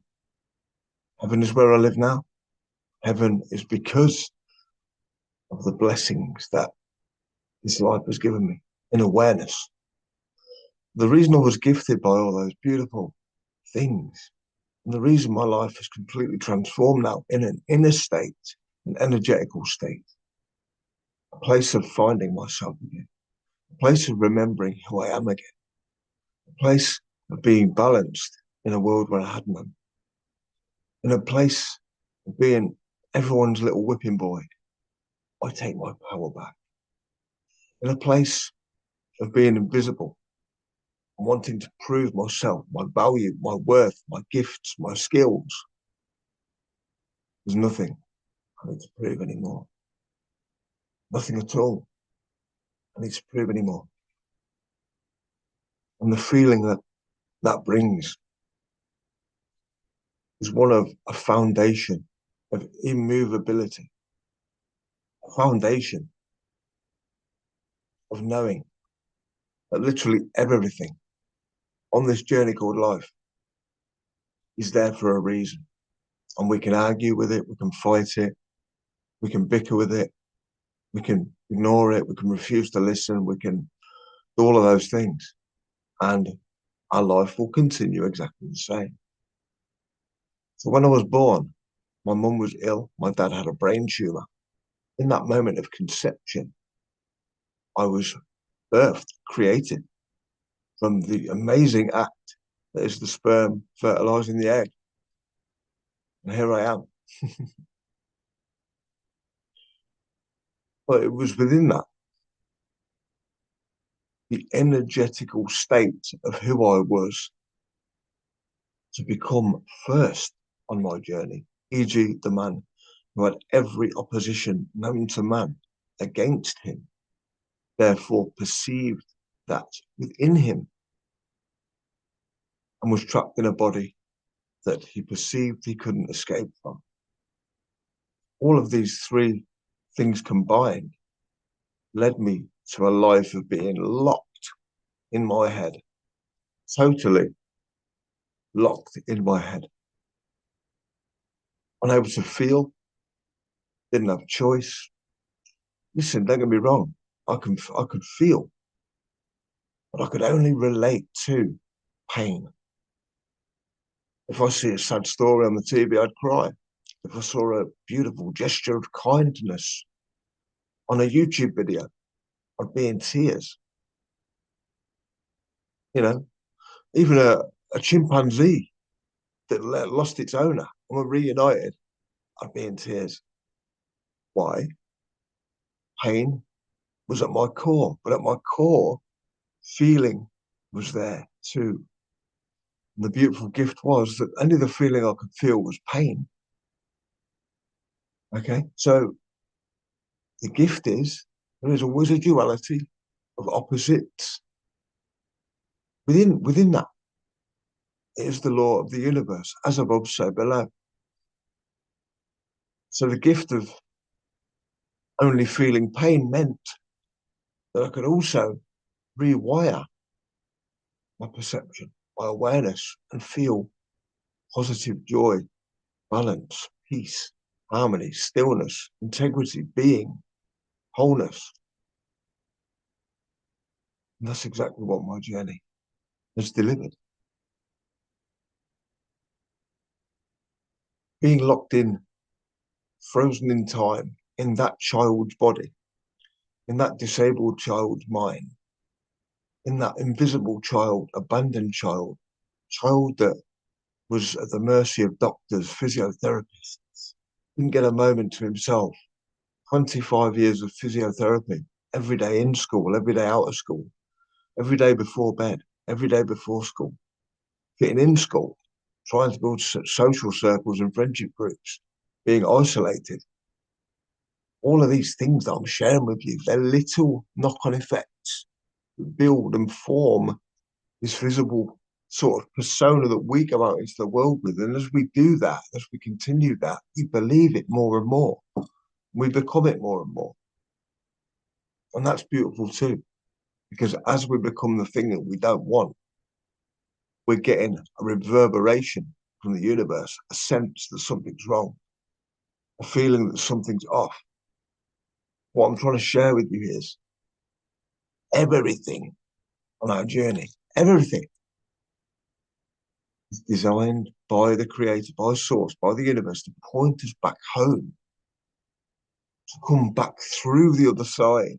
The first part of life is learning everything that you don't want. And the second part of life is realizing why you had to learn that first and then unlearning that and becoming everything that you ever were anyway. Under it all. So being locked in this disabled body and this mind and this inability to feel, coupled with my abuse mentioned in one of the previous videos we discussed, you can imagine I was just a shell of a boy. I was like Freddie Mercury, the great pretender. A song my mum used to play a lot in the house. And I did that purely to protect myself from my experiences and my own perceptions of myself based upon the feelings and the thoughts I would feel and think. Now, obviously, because my dad died when I was one as well, of a brain tumor, although I don't remember that, although I don't have any remembrance at all, there is an energetical imprint left. A part of me feels abandoned. Other people have danced.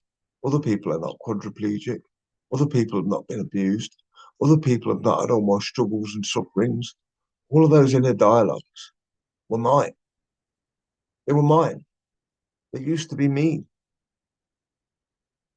No wonder life was so lemony. Huh? But underneath all that, my heart, I was still connected to it inside of me. Remember, I could only feel negative sadness emotions back then. It's all I knew. And yet, you can ask anyone who knew me. I would be the little boy in the corner of the room. I loved joke books. Why did I really love joke books? Did I like making other people laugh as they thought? Or did I tell jokes for my own self, for my own soul? Because that's who I really am inside. At the time, that wasn't processable. I just needed to smile and laugh and feel that happy feeling. Because all I could feel was not that. And I don't mean that I'd walk around with a big, big frown on all the time. No, not at all. It was an inner feeling. Remember, people have this blessing and this level of ability, like I've been blessed to receive. And I'm very humble for that, honored for that from God. It is with equal measure, you get equal pain as you do pleasure. It's a mirror effect. The level of the reward that I've received in my journey, the level of manifestational, ability that I've been blessed to receive is because of the direct correlation between the level of pain and struggle and challenge and difficulty versus the level of reward. The gap in the middle is essentially where we take our entire state, the old state and the new state. And as we travel the journey, we close this gap and we return, ironically and symbolically, look, to oneness in the middle. And that is why healing complexes and our triggers is so profound. So how do we start that process of healing our complexes and our triggers? From our childhood.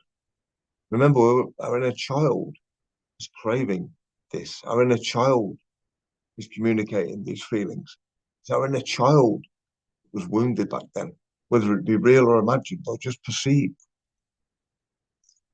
So we must understand that we have to separate ourselves from our experience. We must look down upon the experience. So this is the experience. I feel this pain. Don't absorb it. Observe it. Look down upon it. Okay. Never become it. I'm an expert in that. I can teach you this like with my eyes shut because that was me. So you must become aware that you are not your emotions, perceptions, feelings, and thoughts. You must separate you from that and understand that all of these things that you experience are literally just old memories from your childhood, memories that are being brought up to be healed, like my abandonment. So, an example of my abandonment being triggered in me was on my journey where my mentor, Sue, would occasionally just leave, disappear and leave. And I, going back to my fear of abandonment, it all makes sense, it all lines up, it's all synchronistically designed and delivered. So Sue would leave. In reality, Sue was protecting her own self. Sue was being there for herself. Sue was doing what Sue needed to do for her. And it's the same when if I was to leave, for a week, Sue, I was doing for me or I'm doing for me. And Sue's perception of that is the same for her as my perception of when Sue left for her, for me. So what I'm saying is there's only us here. No matter what, no matter who, no matter where, no matter who we're with or when, or could be in a room with 1 million people, there is still only us there. Because everything that we're seeing is coming from us. What we're viewing is coming from our perspective, from inside of us. So if Sue leaves for a week or a month, I was triggered. I was triggered in abandonment. Everyone, looking at my past, nobody wanted to be around me. And that's what I mean. Today in society, disabled people, as a generalization, travel their lives pretty much on their own. I love that. I'm not afraid of solitude. I've always been in solitude. For me, solitude's normal. It was the paradigm within the solitude that was difficult because it was me on my own dealing with what was inside of me on my own with no support other than the amazing Sue McDonald, of course. My family, this is not their journey.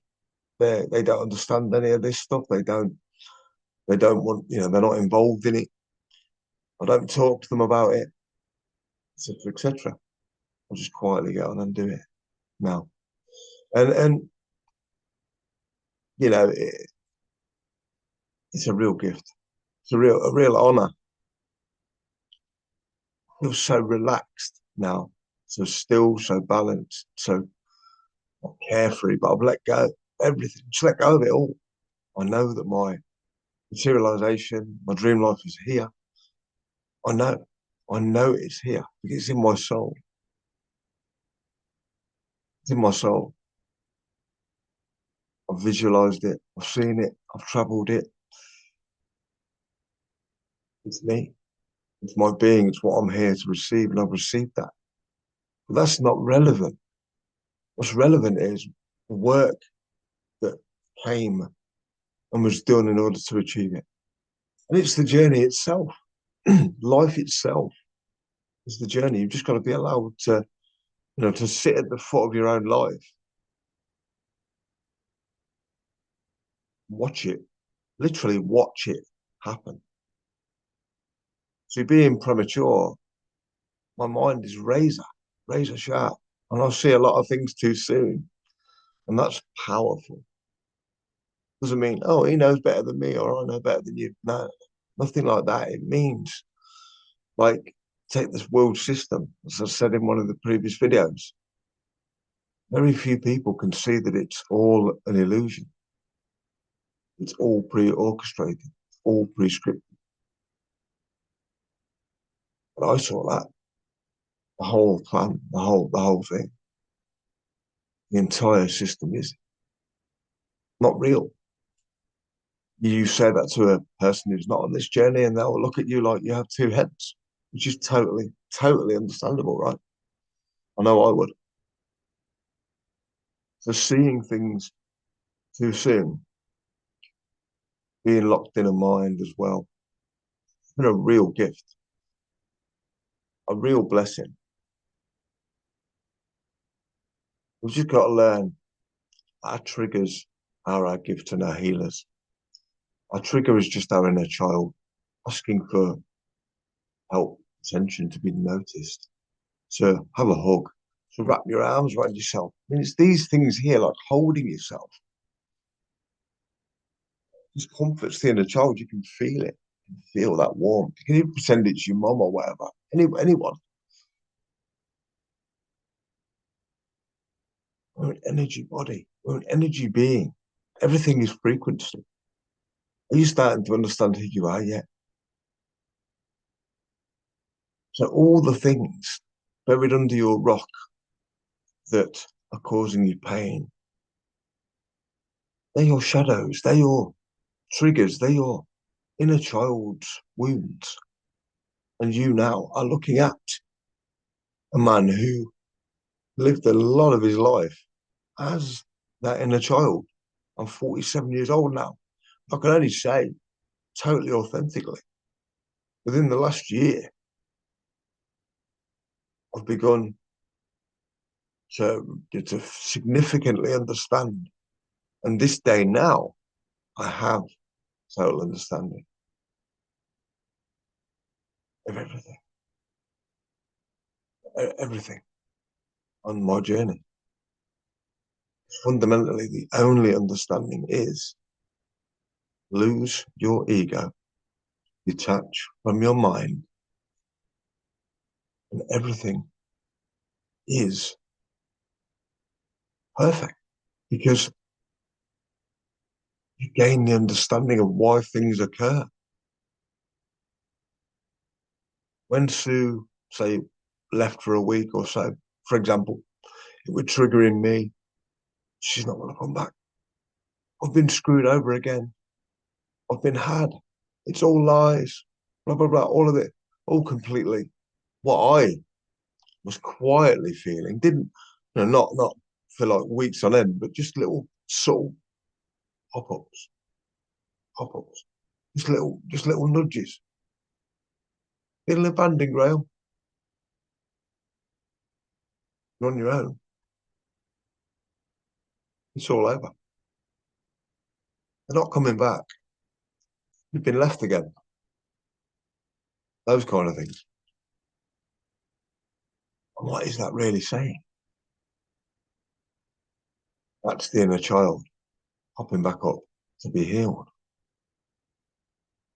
And yet we do the opposite. We absorb, we take it on, don't we? We become it. Our energy body absorbs it. We're a sponge to it. So what wounds do you hold? Be honest with yourself. And we'll always have them. They're not there to be ignored or shunned aside. That's why we're in this position in the first place, where we have to spend the first half of our life living the life we don't truly want, and then understanding why we have to do that and live the life we are here to live. Because one is being run from the unconscious and the other is being run from consciousness. The unconsciousness life is brilliant because it brings us to a point where we say, enough, enough, enough of this. Enough. It's just unbelievable. I love it. This is my passion, my purpose, my power, my privilege of life to be what I am. And I love who I am. I'm so proud of who I am. Traveling this journey. There's so many things I haven't shared on this video. I could talk to you for months on end. And I will. I will. When the universe gives green light and helps my position, I'll be training you. I'll be assisting people. I'll be supporting people, just like I was supported, assisted, and trained. It's a blessing. So blessed to be me, to have Sue McDonald as the most wonderful mentor. I love that woman. I love that woman so much. Just like a mum. I consider her my second mum. The bond, the connection, the true love that I feel from that lady, Sue McDonald, is everything I ever wanted. It was like being in my mum's arms again as a kid. Remember, I only had my mum. My mum's now gone. She's living it up there somewhere. Love you, mum. She's watching down.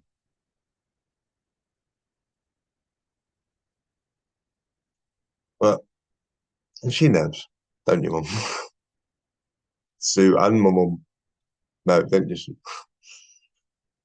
But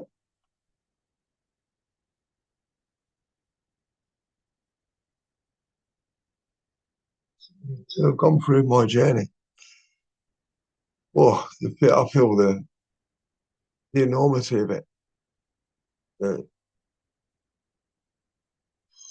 so hard, like such a challenge. That's in the first part. The second half, wow. Now I know why. Everything had to be the way it did. And I manifested freedom. Everything I've ever wanted.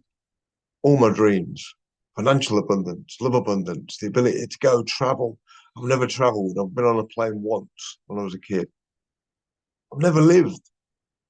Never lived. Because I was living in the life of the traumatized child. And that is why the work of honoring our cracks, our troubles, our traumas, our faulty perceptions, our wounds, all of those things. And you can just talk to yourself different. If Sue was to, say something hurtful to me to help me on my journey to provoke this healing response, then I would have said, or used to have said, I'd not fight back, that's the wrong word. I would argue back. My ego would be like, no, no, no, that's not true. No, no, I'm a good guy. No, or I'm a naughty guy, or whatever it is, whatever the conversation was about, my ego would be back. Unhealedness, protection, my broken inner child. That is what an ego is. When we look into society without judgment, but from a place of spiritual, seeing the world for what it is, a land of spirits walking the earth, trapped in their humanness.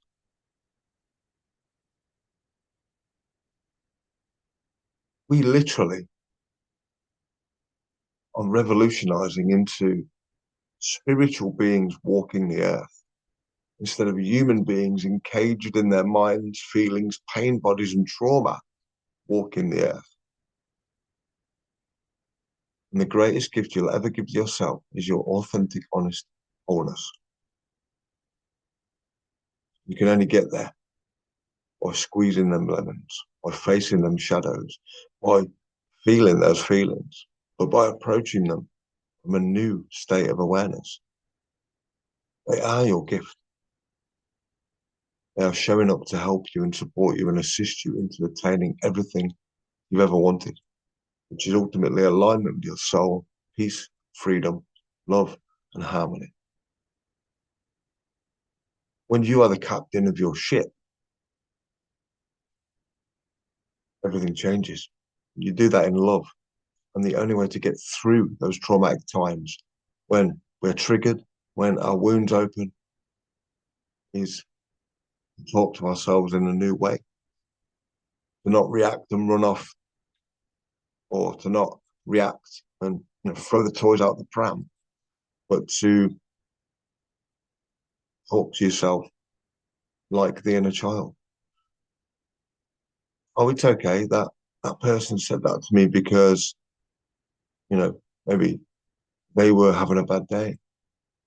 Or is there anything I could do to help that person? Or no, it's okay. That's just my childhood coming up again. I don't really feel that genuinely. That's just my wounds when I was little. Be kind to yourself, love yourself, because ultimately that's what the whole gig's about. Learning to love our true selves and separate from the greatest gift that is our inner wounds, our inner childhood wounds. That's what you're here to do. You're here to become whole. And that's what the journey is all about. Thank you for watching. See you in the next video.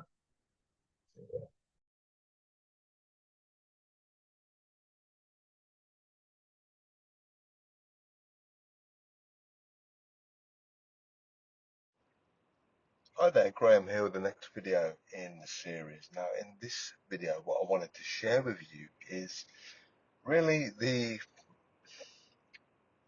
profound truth that when coming from unconsciousness, we do not see as a human species, and that is that we are all, every single one of us, is carrying wounds, is carrying traumas, is carrying pain, is carrying suffering and self-made, self-percepted suffering. What I'm saying here is when we are a child, we self-perceive from a child's limited understanding and consciousness, because as we know, as children grow, they become what their perception is. They become what they perceive.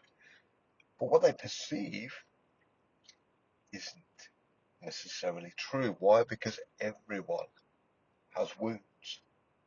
So the child sitting in the front room being ignored by his sisters, or the child sitting in school being ignored by his classmates, or examples like that, the child is going to involuntarily internalize the belief that they've done something wrong, or it's them that is the problem, or it's because I'm in a wheelchair. In my case, because I'm in a wheelchair, very few people at school want to socialise with me.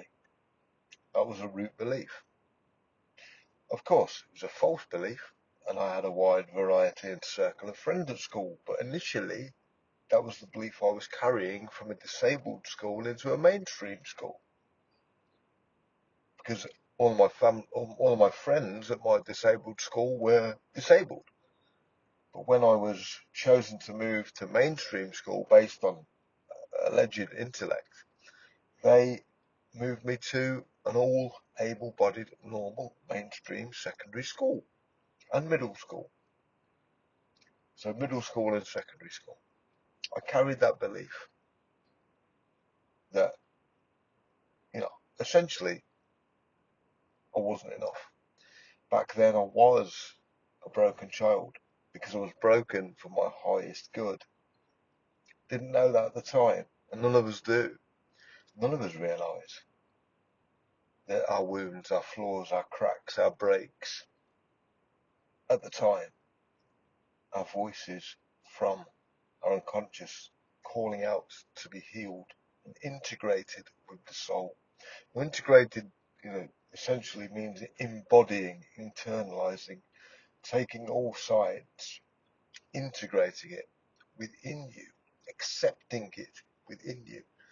And all of those things are an essential part of coming home to wholeness on this journey, because if we can't accept the fact that we hold these beliefs, then we can no longer face them. And if we can't face them, we can't integrate them. And if we can't integrate them, we can't heal from them. If we can't heal from them, we can't arrive at wholeness. And therefore, we'll perpetuate a cycle of life that comes from the unconscious, that runs on autopilot, that is against what we want, and which essentially just repeats patterns of pain, which is what my life was. Pure pain. My perception created it. Watch the duality. Pleasure. So integration is facing that pain, integrating it, honouring it, accepting it, viewing it from all sides, and holding it as part of you. That's integration. So how these perceptions are formed comes from a child who doesn't and isn't aware and doesn't know and doesn't realise what perception is, and doesn't realise that there is no external. The child doesn't realise that at that time, so the only thing that they can do is internalise it and blame themselves. And as adults, we carry those wounds, which are sparked when we experience certain scenarios. Like me, for example, I've always carried a belief that this is the absolute truth. I've always carried a belief that I have never felt fully disabled. I know, because I'm sort of caught in between the two worlds, you see. So I was born disabled, unable to walk, etc. But I could stand up. And I could take a few steps holding on. So I had the ability to walk, and I can walk. I can stand. Okay, my leg is going to be healed, but I can actually do those things. I can play football because I taught my nephew Kyle in his back garden how to play football. We used to play on crutches when I was a kid in his back garden. So I can do these things but my neurology, my brain, my fear, and that's what cerebral palsy is, that I've came to the conclusion, it's encased, entrapped fear. That's what it is. So having that ability to decipher through your wounds and make sense of them and integrate them and hold them in yourself as part of yourself, majorly liberating, majorly energetically freeing.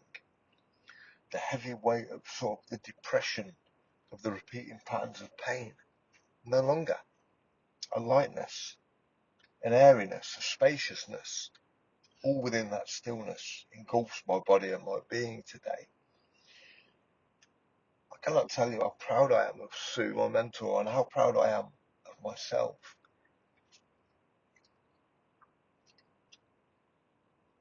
I want to come across as extremely humble and extremely in awe of the journey, and I am.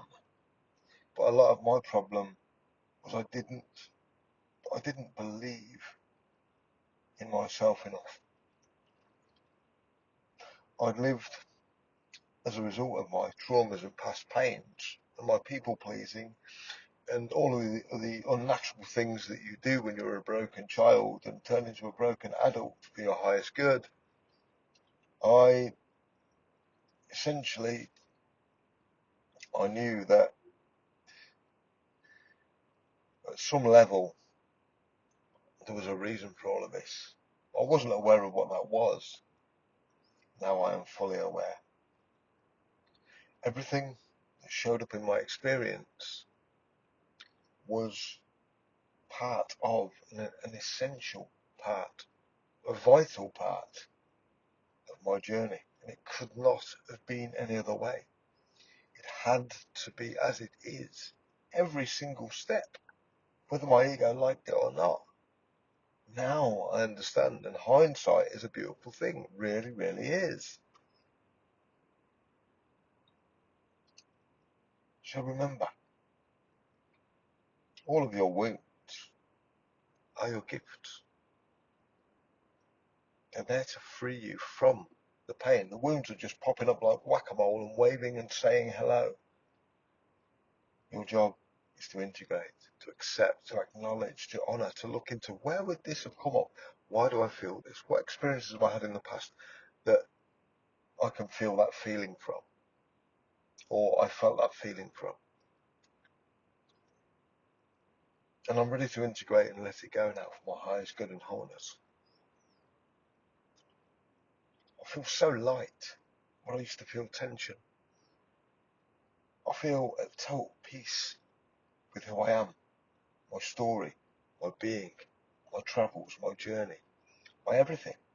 My pain is transmuted into pleasure. My love life, although I'm not really interested right now in a partner, I'm now able to love purely from my soul, from me, not from the mask of my pain, my fear of abandonment.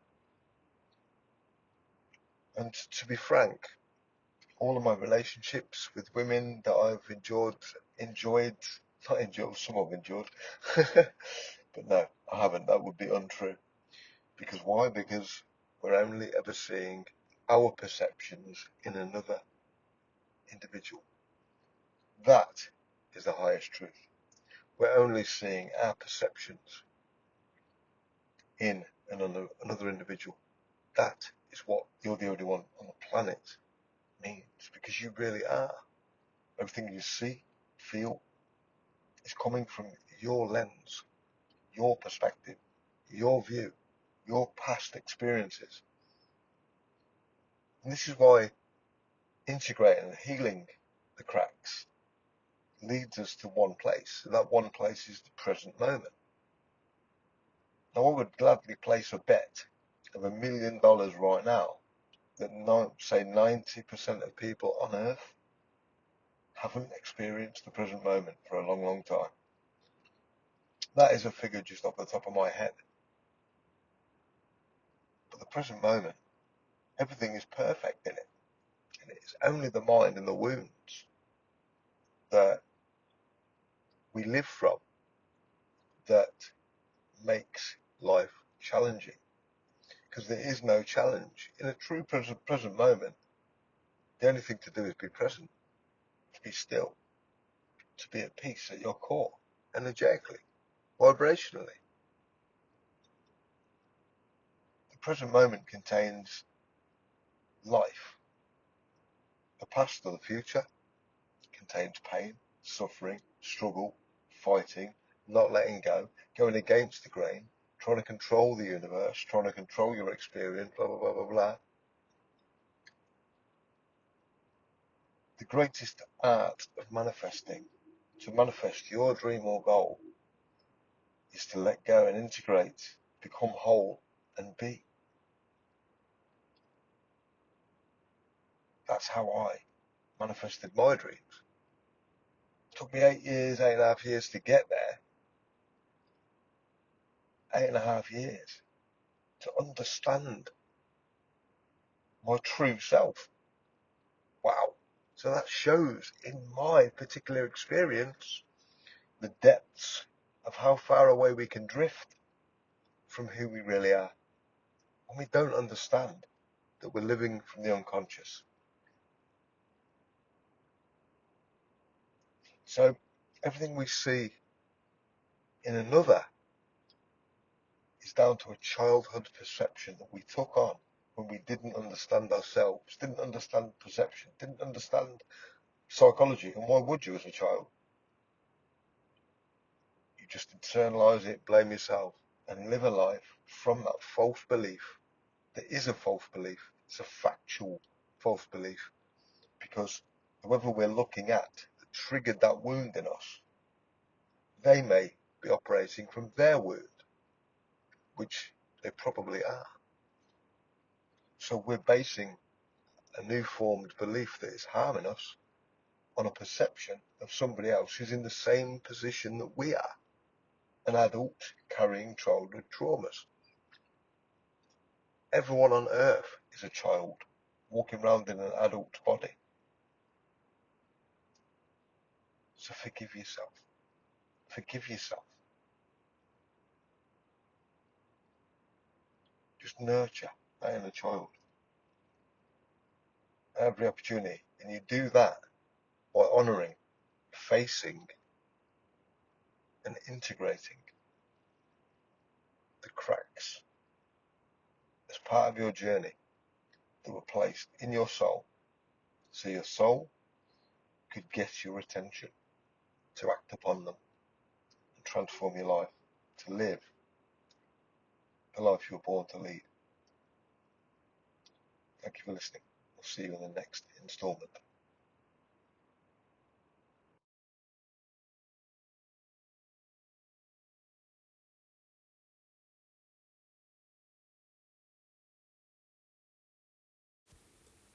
Hi there, Graham here with the next audio. Now, this audio, we're going to talk about slowing down, just like Carl Jung spoke about on his series in Coming Back to Wholeness. We're going to touch on why slowing down is actually, I call it, a superpower, and why really it is the concrete, it's the cement, it's the foundation. That's the word I'm looking for. It's the foundation to controlling your awareness. Why is controlling your awareness so important? Well, it's literally the sat-nav of your life. Your awareness is the sat-nav of your life. If you are not aware, then you'll be driven around by an automated computer, your sat-nav, or your subconscious mind.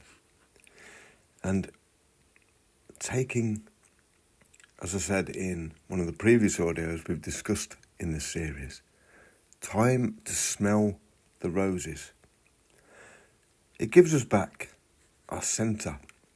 If we look at society, for example, everyone is rushing around, doing the 9 to 5, taking the children to the childminders, going to work, doing a full day, going, getting the shopping in, picking the kids back up from the childminders, going home and doing the family stuff, and repeating it all over again the next day to survive in this world.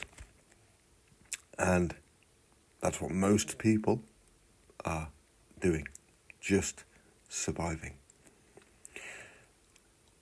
But if they could take a second, pause for a moment, smell the roses, they could understand that in the moments of running on autopilot, running on, pure speed, a full to-do list, lots to do, got to get it done. Have we?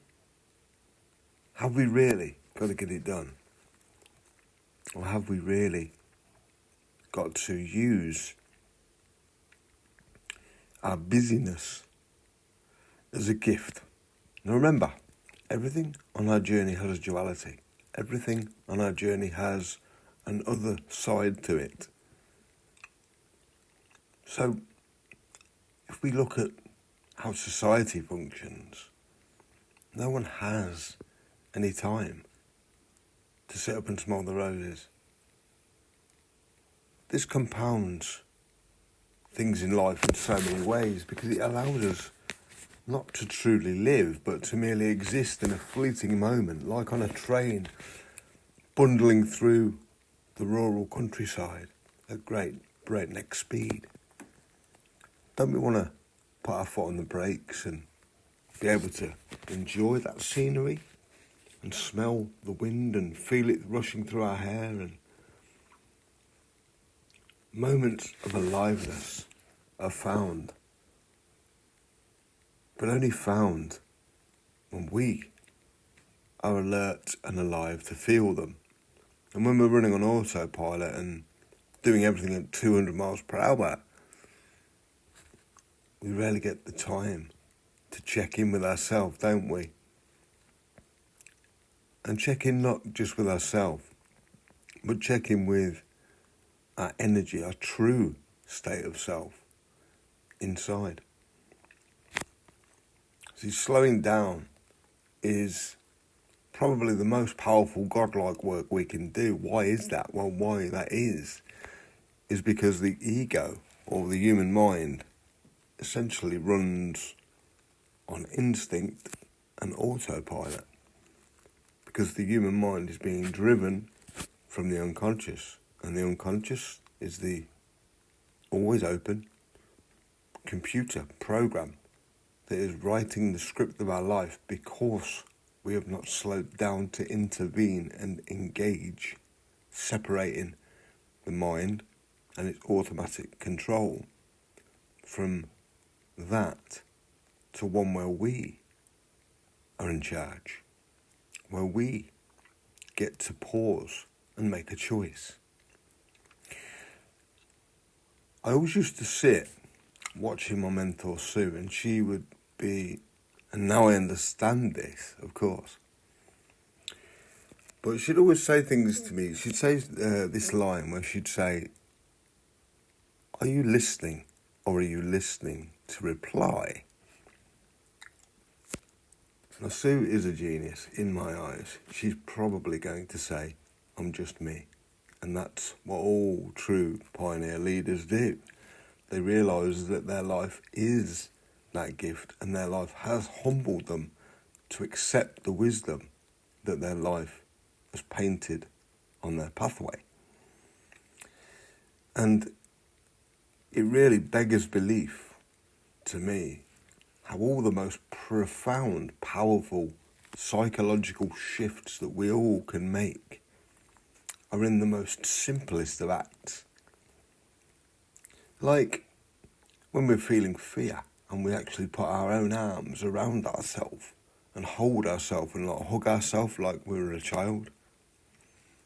In that very act, you can literally feel the fear dissipating from your body and leaving you.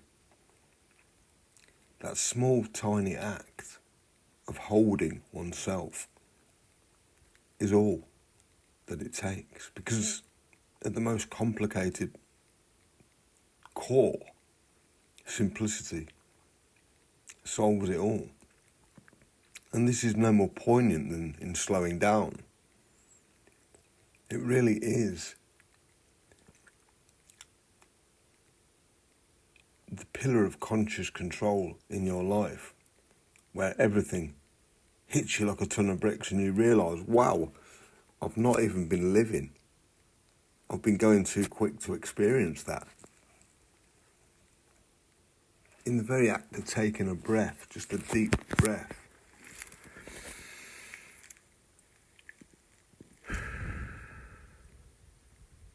we can literally feel the life force in us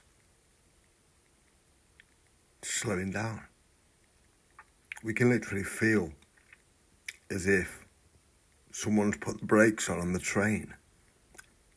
And you can feel that change from speed to calm, from chaos to order.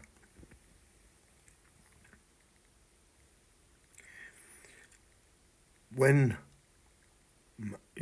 we find intelligent people, smart people, they have overactive minds, overactive brains. And we also find that in people who, in general, and in people who have experienced traumas in their life, which is pretty much all of us.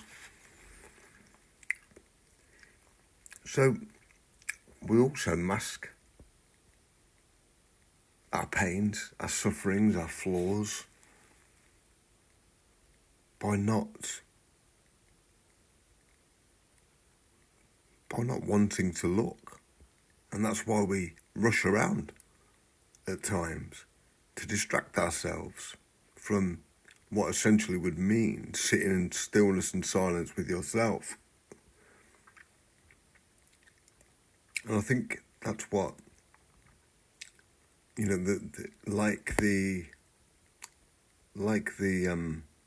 the whole issue with humanity identifying as their minds.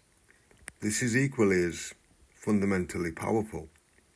If only humanity, individuals within humanity, took one moment a day, just to pause, just to sit for 30 seconds, deep breathing, relaxed, still, almost stopped, but with the eyes open. Just bring yourself back to your centre. Set an alarm on your phone or something, just to remind you to stop and pause. Or when you're walking down that street, focus on a particular house and just, as you walk, just slowly look it over. Do anything to pattern interrupt the speed, pattern interrupt the overactive thinking, to pattern interrupt the racing thoughts, or to pattern interrupt that uneasy feeling. Whatever it is, slowing down is the pattern interrupt that opens up the spiritual playground, which is our life. For me, as a snooker player of almost semi-pro standard, winning many titles in my life, and also a snooker player and pool player, my mind has always been very methodical, very much overthinking, of course. Remember, I stitched the t-shirt packs. I had all the flaws. Every single flaw I have, I share with you. And every single flaw that I have was an essential flaw to bring me to where I find myself today. And when I think about taking my own medicine, if I would have slowed down, if I'd have realised what I realised today, which I could never have done, so it's not a bad thing, it's the journey. I would have, well, I say I would have put myself through a whole lot less suffering, but I wouldn't, because those lessons were meant to happen. That journey was that journey. Our journey is our journey, and it will contain what it will contain. And that sounds, it sounds quite harsh really, but it is the fundamental truth. Because everything that happens in our lives is a result of us. Everything. If trauma runs our show, then we will experience, unless pattern interrupted through slowing down, and thus changing the script, making a different choice from the conscious mind, then we can change the outcome, we can change the destination, we can change what comes next. But without that slowing down ability of just stopping and pausing, making a conscious choice, instead of being dragged down the street by the unconscious. This is the power of making the unconscious conscious. This is the whole reason we want to do all this stuff and integrate it in our being.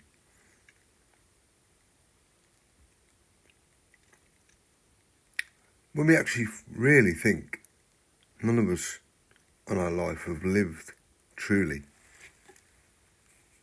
It's part of the human condition. We cannot deny this as human beings or spiritual beings. The human element of our journey is part of us. It's an age-old part of us. It's written in our genetic code to have this mind, to have this unconscious, to have this conscious. We're designed like this. Everything we are designed for is to point back and return to wholeness of the self. I've just had a profound moment come through, and I'm going to share that moment with you. So on my journey, like on your journey, I have a bodily vessel, I have a soul, I am a soul, I have a heart, I have, I have the conscious mind and the unconscious mind, the same as you. We're all the same, right? But different.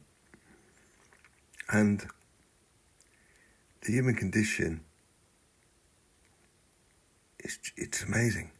When you look at the totality of the journey,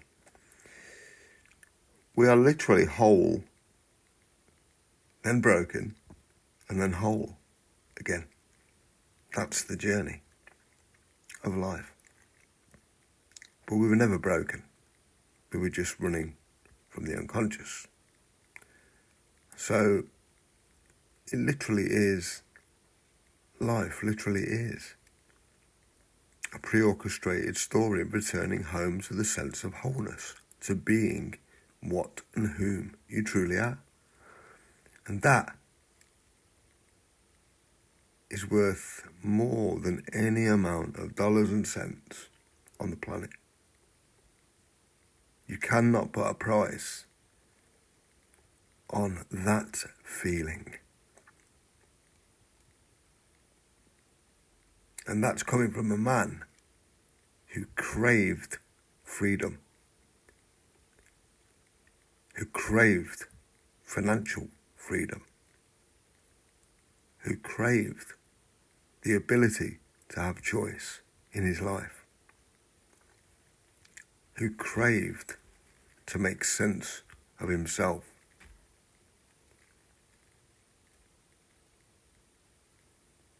And the whole journey, if we look at slowing down, when you have an ADHD brain like me, very, my house is like spotlessly clean, not because, but because I'm attempting to explain how my brain works. Everything's got its place, everything's in order. It's like I was in the army, when they trained this cadets and soldiers in the army to fold their shirts and put everything properly and iron the creases in the trousers, all of those kind of things.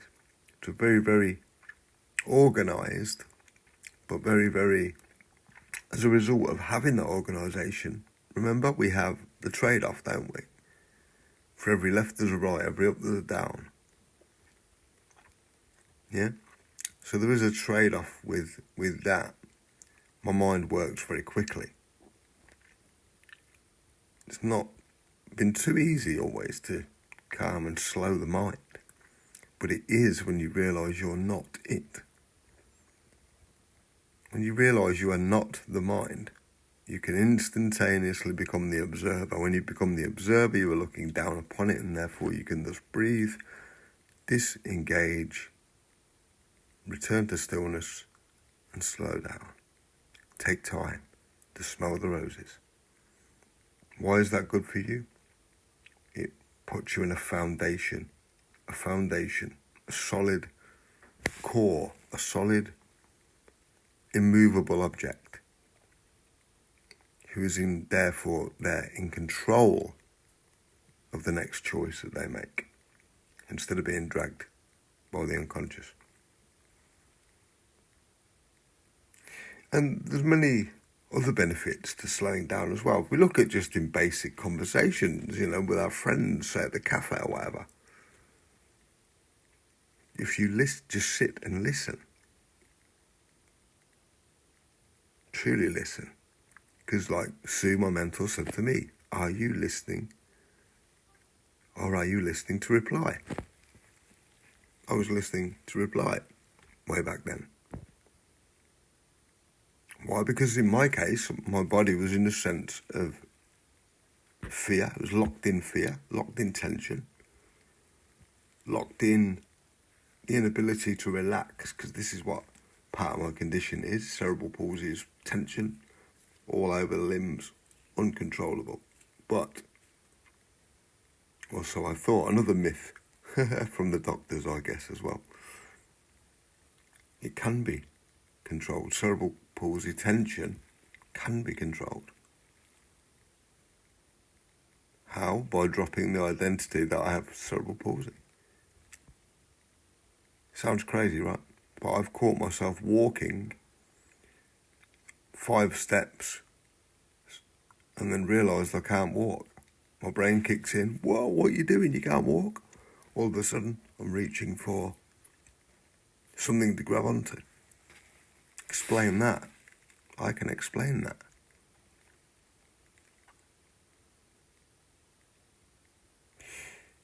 When we slow down to the pinnacle point that the universe knows that we have it,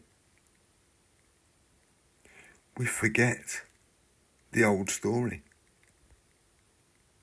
We literally forget the old story.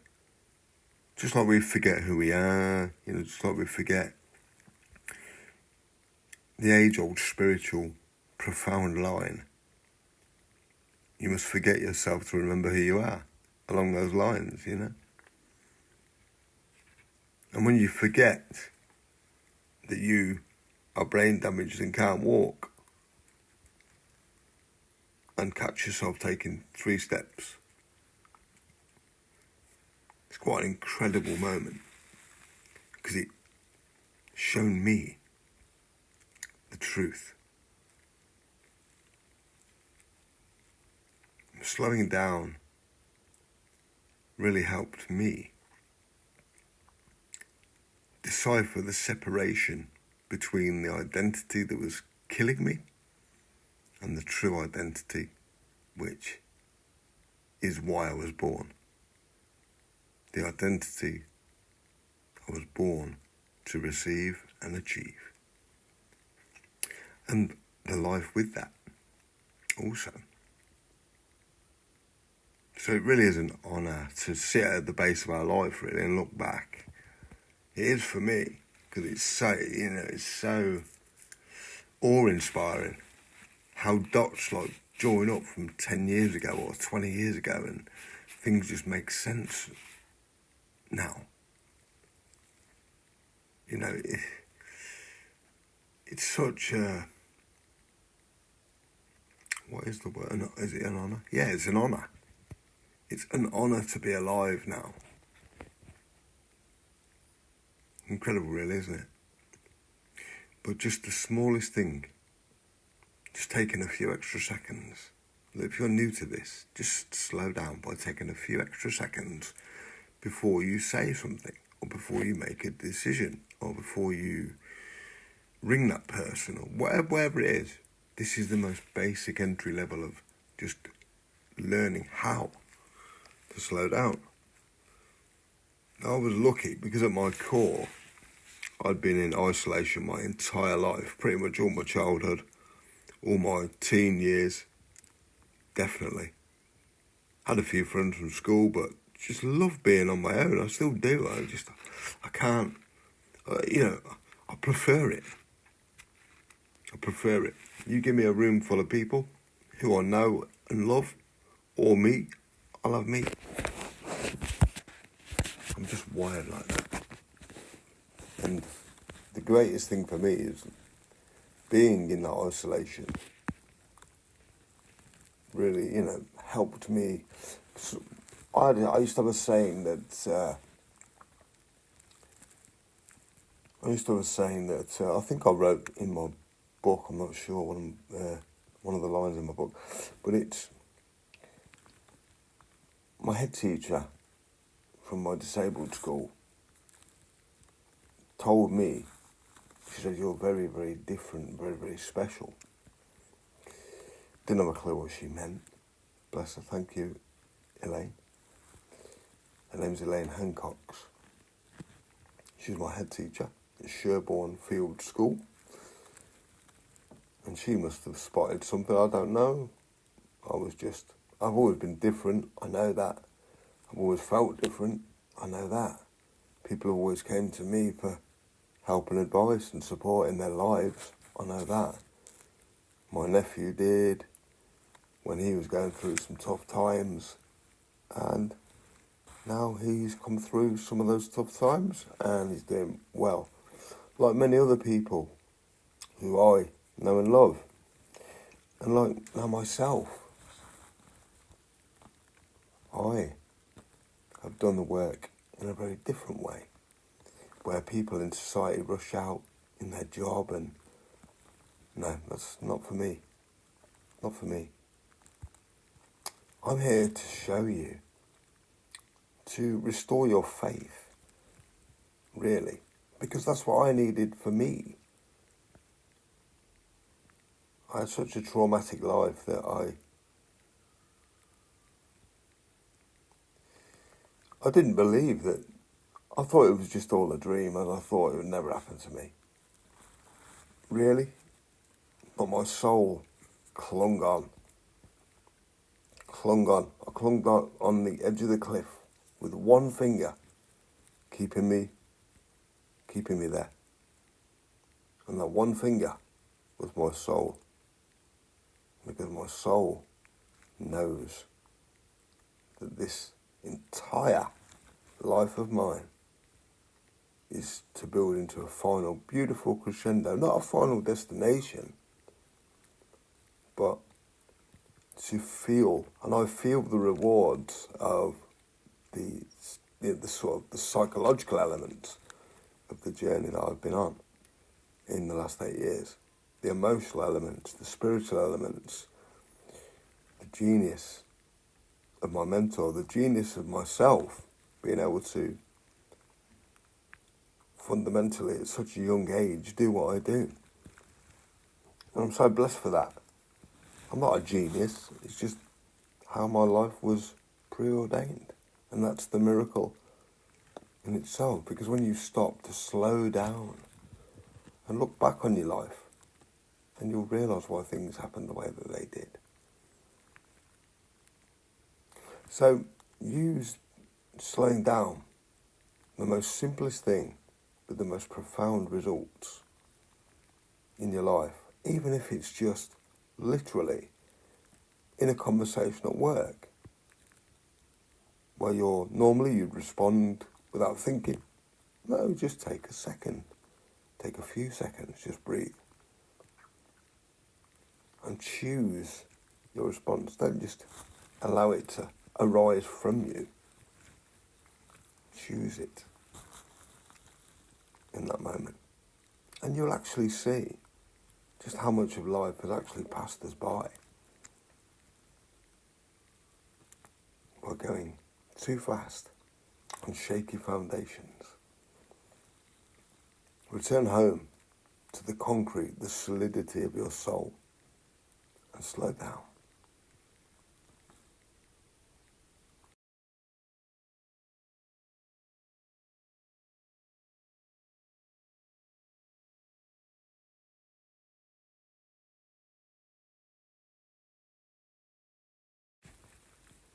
Hi there, Graham here with the next instalment of the series. Now, in this audio video, what I wanted to do is talk about letting go. Now, letting go, oh my gosh, when I think about the sort of the profoundness of that word, or those words, letting go, on my journey, the fear that I felt in being in control of everything and then being asked to no longer do that, to no longer have that security blanket of, being in control of the things that I could control, but it's the things that I couldn't control. Essentially like achieving my manifestational dream of $7.5 million. Now, all I wanted to do was achieve that. And I can see it from other people's viewpoints now.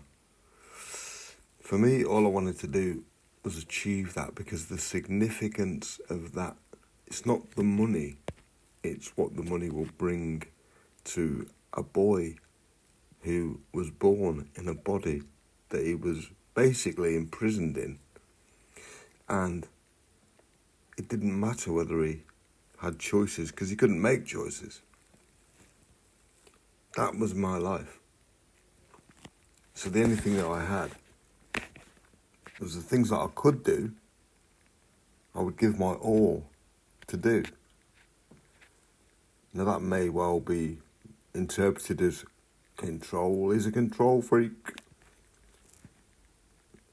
And when I look at my house, my home, it's tidiness, it's cleanliness, everything's in its right place. Yeah, we could also say, well, that's a form of control too, couldn't we? We can also justify that and say, well, yes, I'll do it because of this, because of that, blah, blah, blah, blah, blah. But all human beings are hardwired by their ego. Their ego controls everything. The little voice in their head that they think is them literally loses, well, I won't say that, but I will say throws his toys out with the pram, chucks the baby out with the bathwater. And that's what the ego does when it can't control the life that you're living, the experiences that you want to experience, the getting your way. You could call it that if you want. Because the amygdala, the fight or flight response area of the brain, it goes into massive fear when the ego is no longer in control. And when the ego is no longer in control, the ego spirals out of control. I remember sitting in my old house after doing lots of work, and in my head, all I could see was my dream materialising, and it was beautiful. But then, as months ticked by, the way I perceived it at the time was, well, what the hell is going on? Nothing's happening here. I'm doing all this work, I'm breaking my back, I'm proving myself, I'm What I was really doing was leaking out my desperation and leaking out,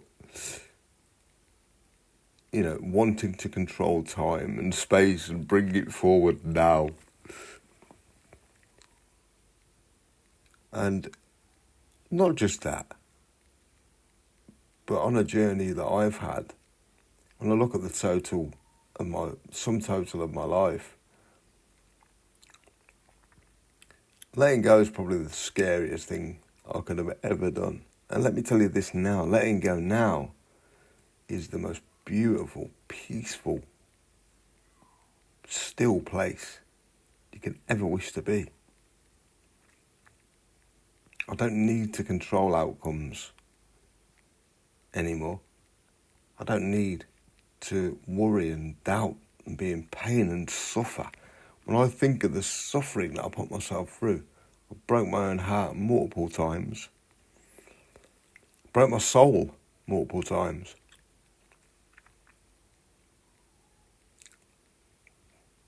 Crazy when you think about it. But letting go is the very act that will bring everything to us. Remember, everything has an equal and opposite. We see people in business, don't we? When is enough profit enough, people? Can you not let go of that? That need for more. When we look at all these businesses, it's the same as the 9 to 5. But in business, why is there no sort of profit ceiling? Why do we have to, run around at 200 miles an hour and get more and be more and have more and get bigger? And aren't they all just distractions from the self? They could be. And yes, there's nothing wrong with creating and becoming successful, but as long as we understand that success is not money, success is not more customers, success is not more profits at all. They're the distractions from success. I can categorically say that success is allowing me to be taught by my own life and becoming the whole, balanced, calm, strong foundations. And being exactly as the divine intended.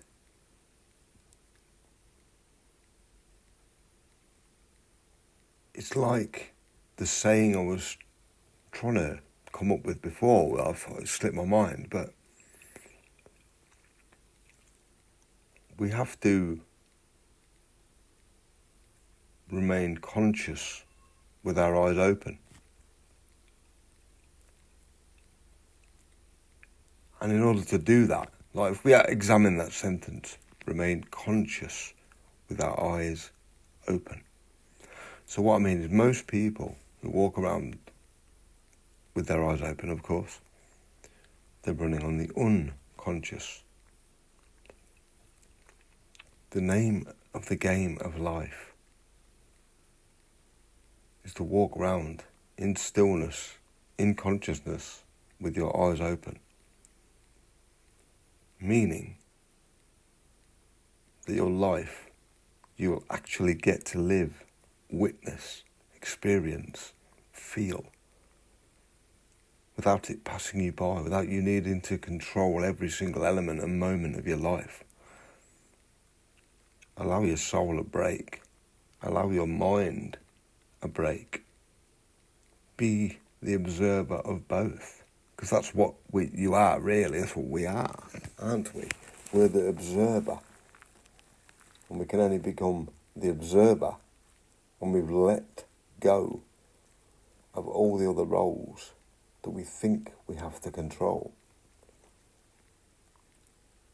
The captain of the ship guides the ship through the water. The water and the engine The water keeps the boat afloat and the engine propels it forward. The captain guides the vessel.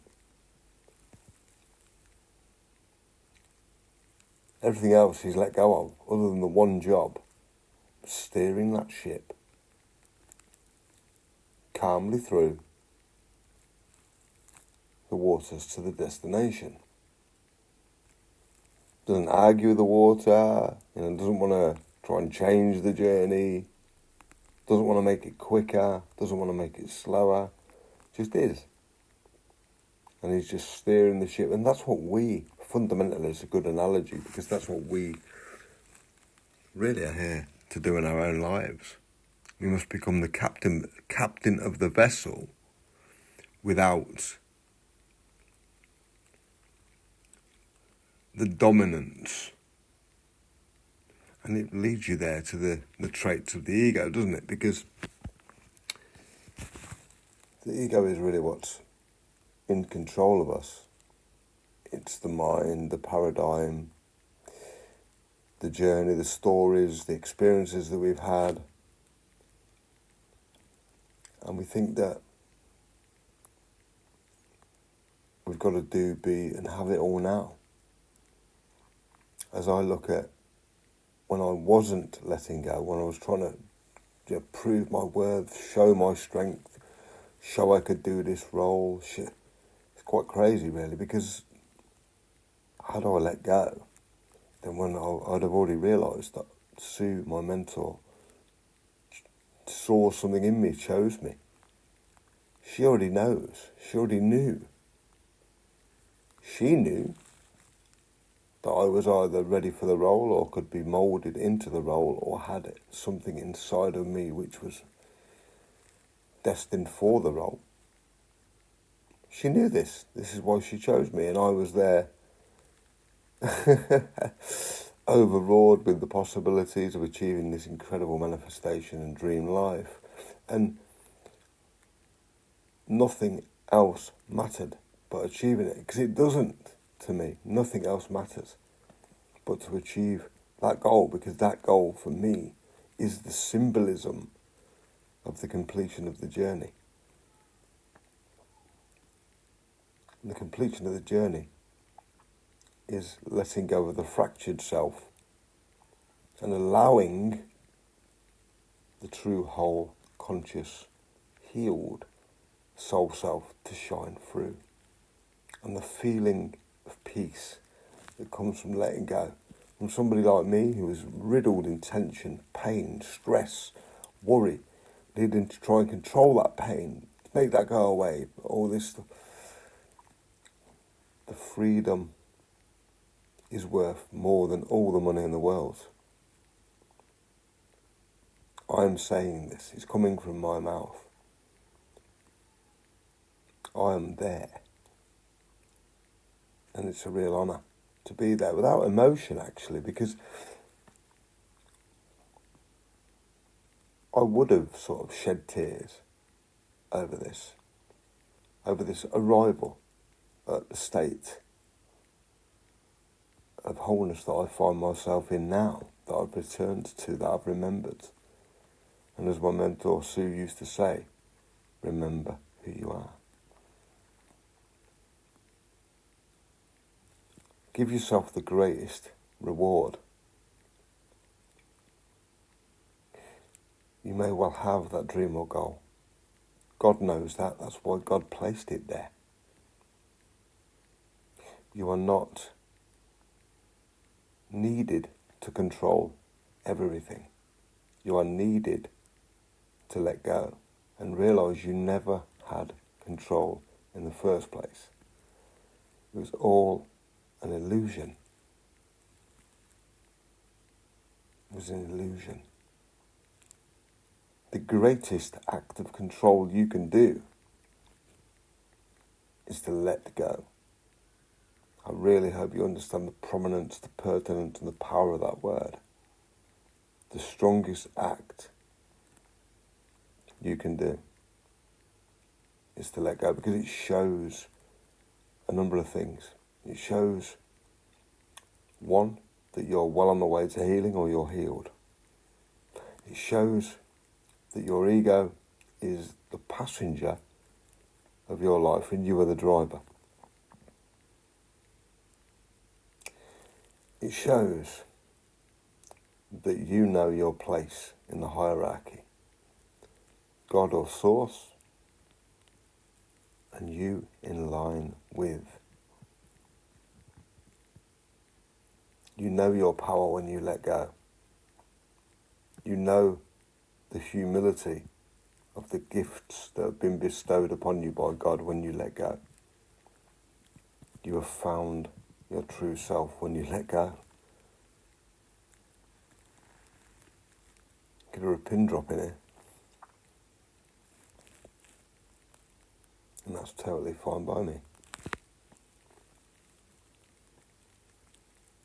Love yourself more than you've ever done before by letting go. No matter what it is that you want, you're trying to attain, you want to achieve, you want to experience. Or it could be things that you don't want to achieve, you don't want to attain, and you don't want to experience. Let go of the emotions around that.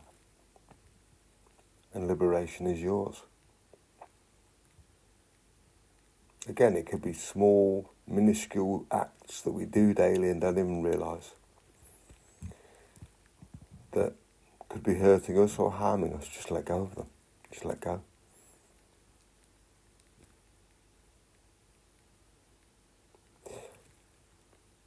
The growth, the stability,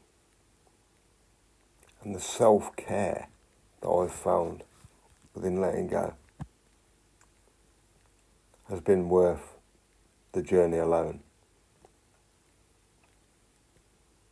Because it's took me back to the place of my inner child, but without the pain. I could sit for probably 8 hours in my wheelchair, just in my own world. In my wheelchair, drawing in the sky or drawing, with my fingers in the air. That's what I used to do because I was in a different world. I lived in a different world, a different place. Because my world didn't exist. I couldn't do anything like walk or anything like that at the time. Wow, I'm so blessed. Some people in my position who I've been to school with who are disabled, they're trying to commit suicide, they can't handle their life anymore, the pain, the struggles, the challenges, we've all got too much with the condition that I have. And some of my friends have ended their lives because of it. And I feel a real great sense of gratitude for being born the way I was born. I actually fundamentally can say, I love myself. I feel there's not, an authentic feeling of loving yourself is priceless. An authentic feeling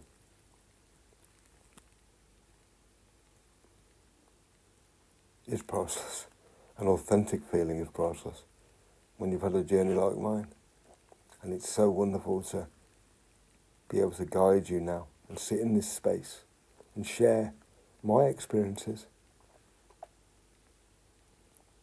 Because we are all one. We are all, experiencing the same plights, just in different ways. So let go. Try it as an experiment just for a couple of days. See how you feel. Do you feel lighter? Do you feel safer? Do you feel more balanced, more calm? You'll find that you will do. You'll find you'll either experience one or many of those things. Remember, the power that you have is not measured in all of the things that you can do all at once. The rush round, the running the company with 20 employees, the 9 to 5, whatever it is. Smell the roses, stop, or you'll miss life. Letting go is not giving up, by the way. No one's asking you to give up on anything. Just asking you to detach your attachment from outcomes or from the faulty belief that you have any control whatsoever. Because you don't. The only control that you do have fundamentally on this journey called life is the control over the elusive feeling which is lying to you, which you need to control things. Address your relationship with that feeling of I need to control things. And you'll find that everything you've ever wanted will flow directly to you. Humble yourself, let go, and watch the miracle unfold. Thank you for listening.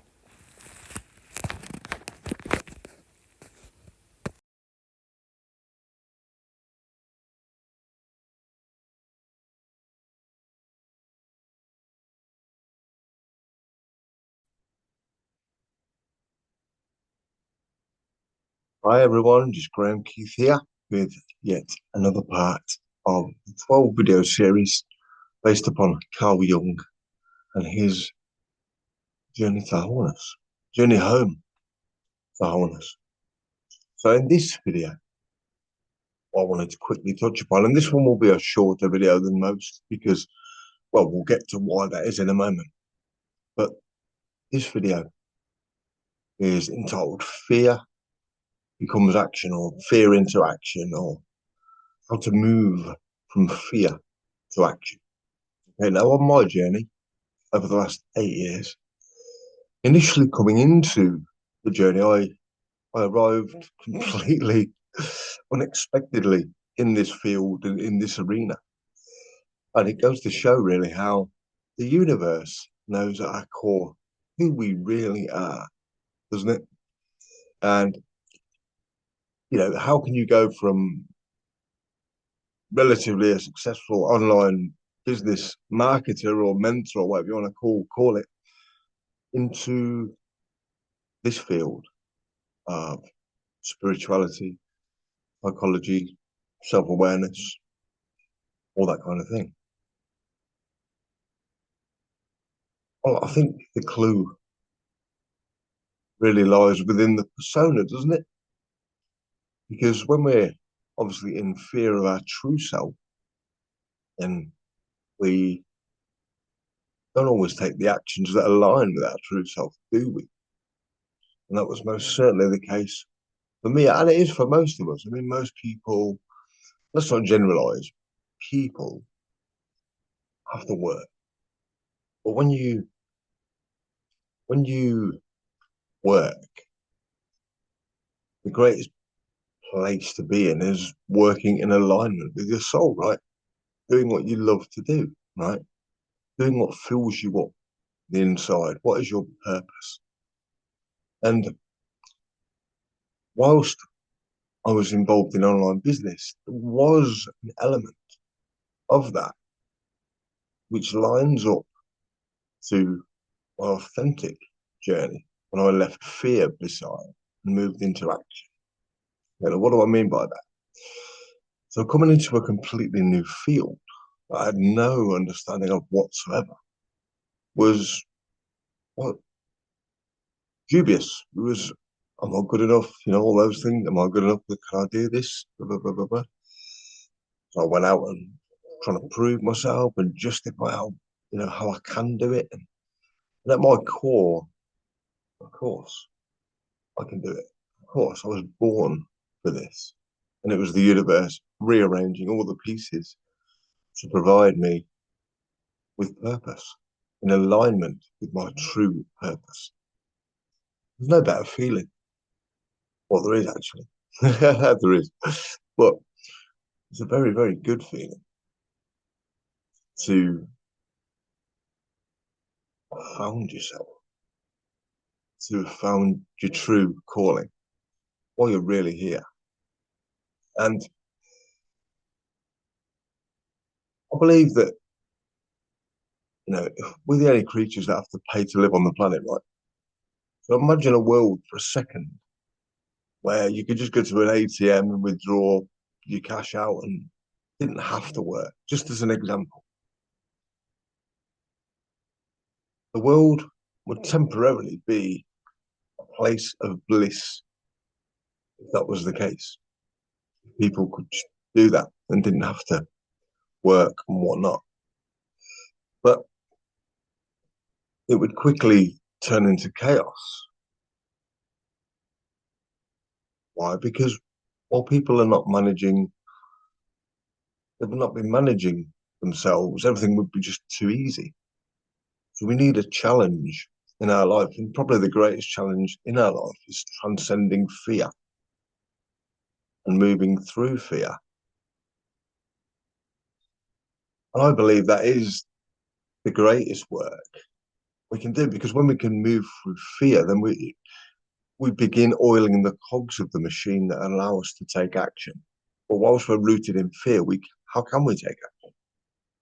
We're stuck in a place that we're scared of, that we're doubting ourselves about, that we're unsure of, that we need to justify we're good enough. And it doesn't sound like a fundamental starting point that would stand us in good stead, really. But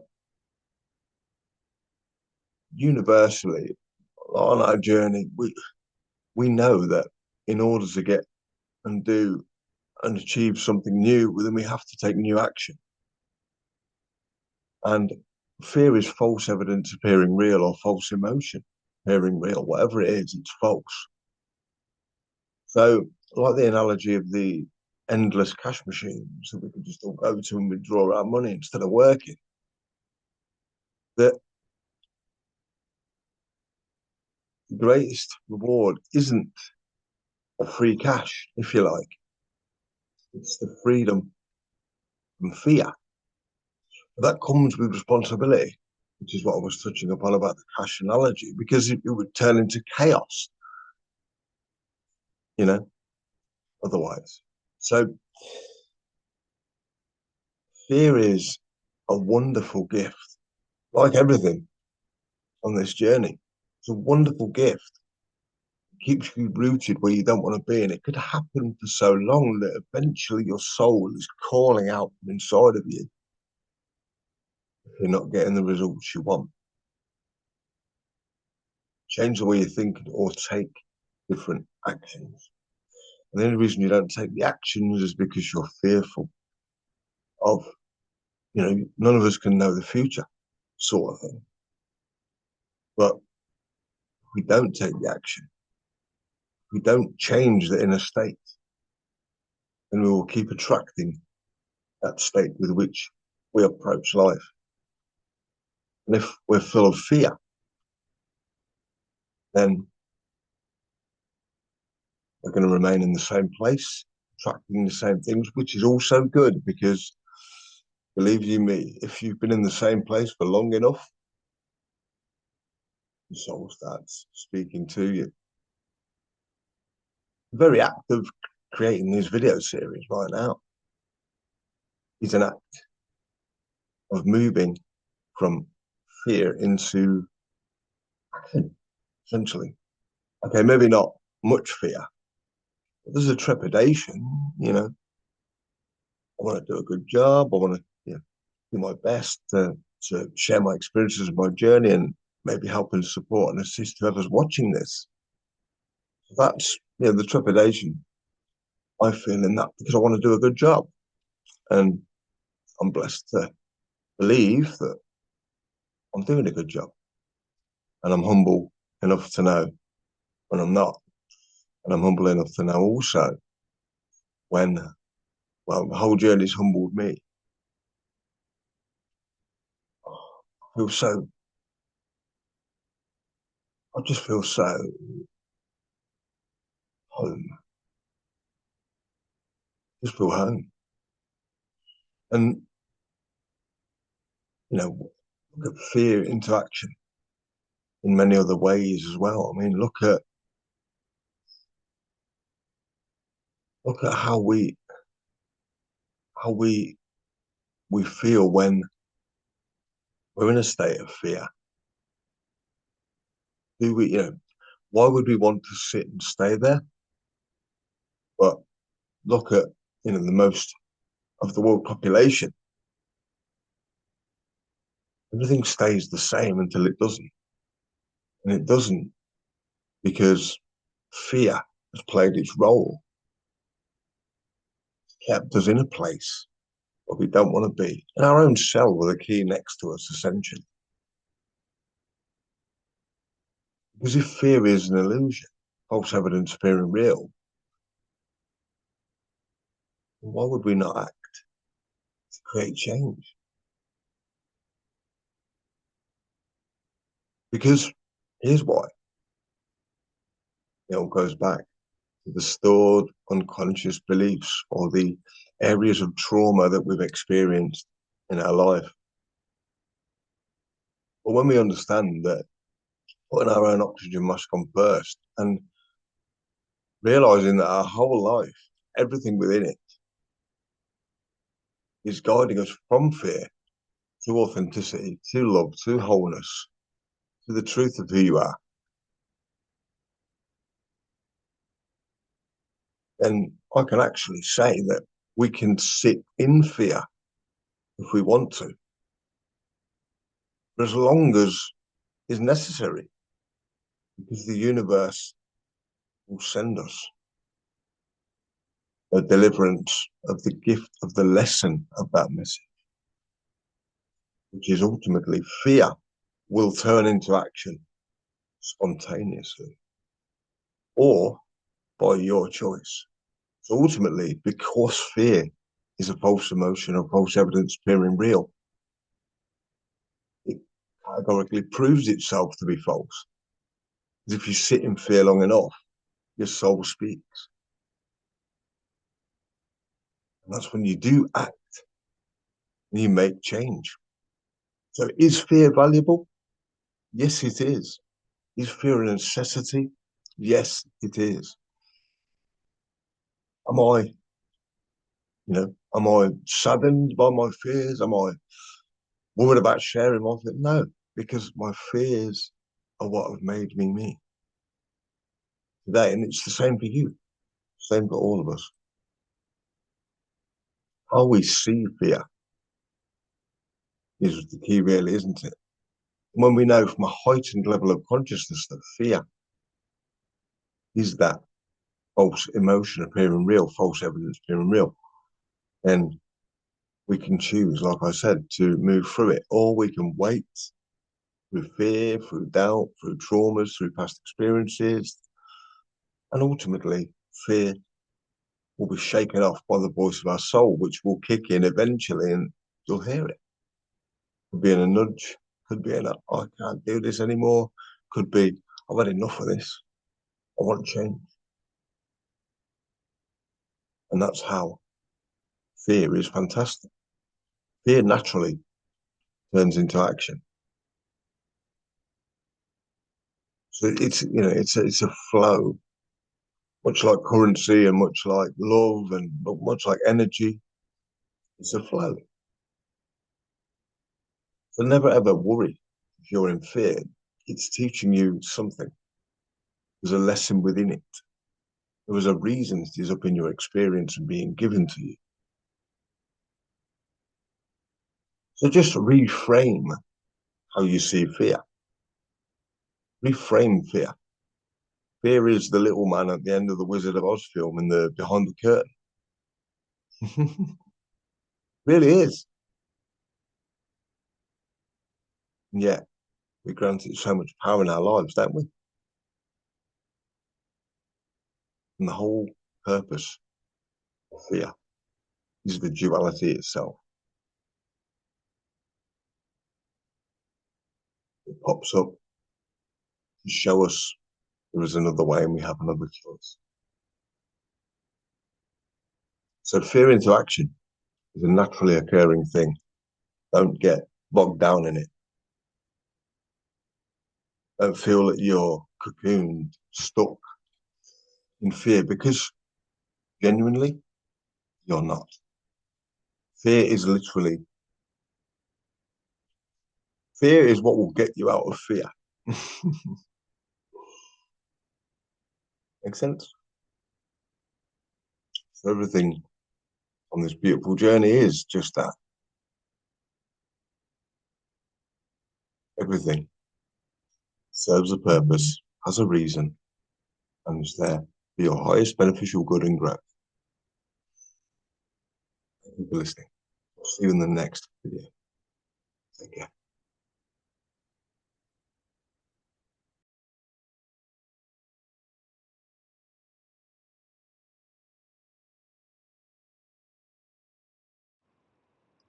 Hi there, Graham Keith here with the penultimate audio in the series. Now, in this audio, what I wanted to talk about with you is the importance of moving into the correct energetical environment and why that's so important on this journey of returning back to home, to wholeness.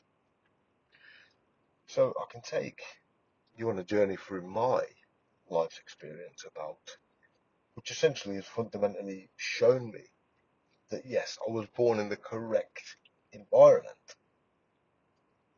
There is, in my opinion, no such thing as an incorrect environment, purely because everything in our lives teaches us what we need to learn and grow from. So being in the environment. That being said though, there's been many areas and times in my life where I thought that I was born into the wrong environment because I was suffocated. I couldn't be myself.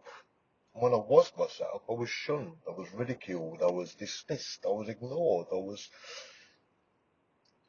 basically put down. Why? Because that's the environment that I grew up in and was shaped by the experiences of my life and my family's life.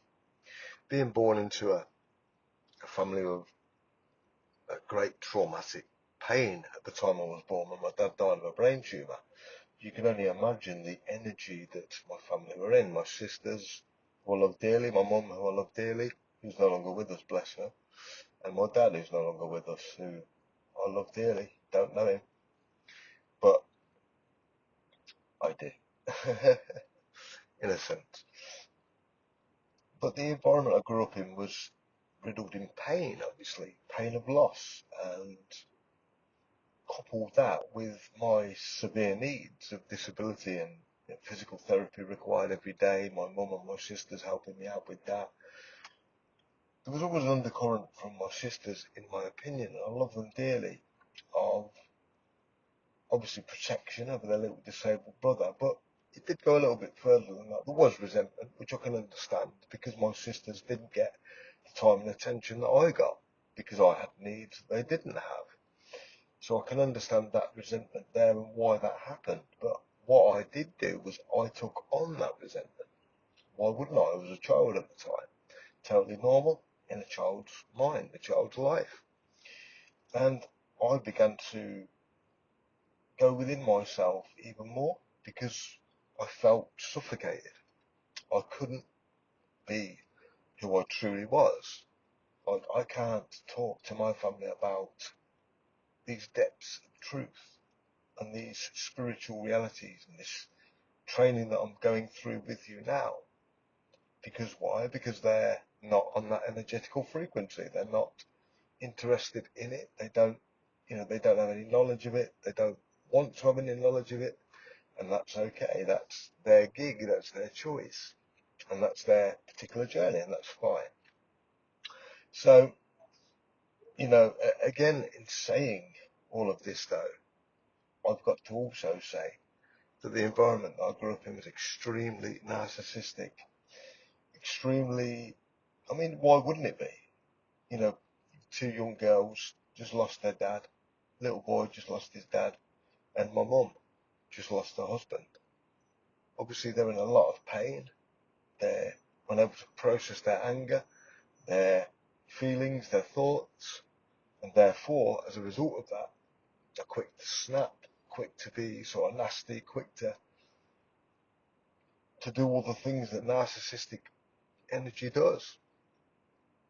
So in that environment, again, you take it on and you also become it.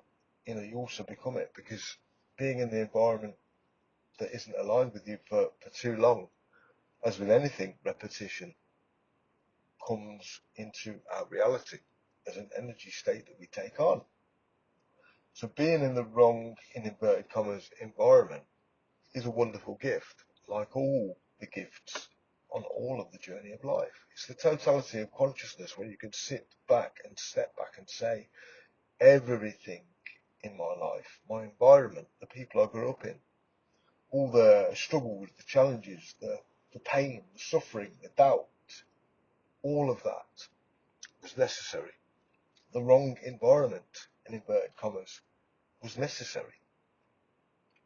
You have to know what you don't want in order to know what you do want, don't you? And the beautiful thing is that I've actually lived this life and this experience, which is why I can share it with you authentically. In meeting my mentor, Sue McDonald, I found just what being in the right energetical environment means. When I first met Sue at the airport, I just knew. The second I hugged her, I knew everything was okay. I knew everything was going to be amazing. I knew that I could be myself, I could be expanded, I could really share my soul with Sue. The love that I have, the wisdom and knowledge that I have, the area of expertise that I believe I'm born to be in, I could share her with all that, because that's what Sue was herself. She was the mirror. She was, the exact replica energy, which is why she sort of not evaporated into my space, but came into my space from nowhere. From nowhere. No idea, no reasoning, no nothing. Just pure synchronicity from the universe. A pioneer in Sue was seeking a pioneer who could take over her legacy. And that is what I do, and I'm going to do until my final breath on my life's journey. It's a true honour for me to carry the torch of Sue and carry her life's work forwards with my own unique spin on it and my own unique gifts to share with it. But being in the right energy environment, being in the right place with the right people, you just feel it. You feel it. You feel the sponge has been wrung out of water. It's no longer heavy to be you. You are light, you are true, you are authentic, you're real. And the feeling of liberation, you can actually breathe again. When you can truly be yourself around somebody, then you know you're in the right environment. And, even if you're not in the right environment, we can feel that, can't we? We can feel when things are off. We can feel intuitively when things are not as they should, in inverted commas, be. But we also know that everything that should be is being, because this is what our journey entails. Our journey entails us to literally be wherever we are, because wherever we are is the right environment. It will serve a purpose of waking you, of making you more aware that, say, this environment that you're currently in isn't working for you. So if you find your other half spiritually, if you find, like I have with Sue, I've found my other half spiritually. I've found the place in Sue where I can be myself and I can share my gifts and skills with the world, because I feel safe, comfortable, nurtured, and in an equal energy environment that I was born to be in. And because I was born to be it, isn't it amazing? how the universe rearranged all those circumstances and made myself and Sue meet from other sides of the world, 10,000 miles apart. Yes, this is the true power of the synchronicity of a spiritual journey, and that is what we are all on. So moving into the correct environment is important. If you're there now and you're not in the right place, or you feel off, or you feel something's not right, or you feel not heard or invisible, or all of those things that we've touched upon, you have choice. It is okay to let go of what is not serving you. It is okay to let go of an environment that is not conducive to your growth, essentially. Because all this journey is about is returning home to the truth of who you really are. And the most courageous act of all is living and being as you truly are. But in the wrong environment, that is challenging. It is difficult. And we become like the environment that we grew up in. And that's all part of the journey, all part of this letting go and returning home to the truth of ourselves. So the wrong environment doesn't exist in my view. But if you feel that you're in the wrong environment, make the choice to make the change. Give yourself the gift of the oxygen of life, of your soul. Your soul is calling you. Your soul wants you to simply be you. And are you going to heed that lesson? Are you going to heed that offering? It will be the greatest experience you can ever have, coming home to yourself. Take it from me. I never thought I'd ever find me again. And bless the universe didn't want me to carry that belief, and thus has arranged everything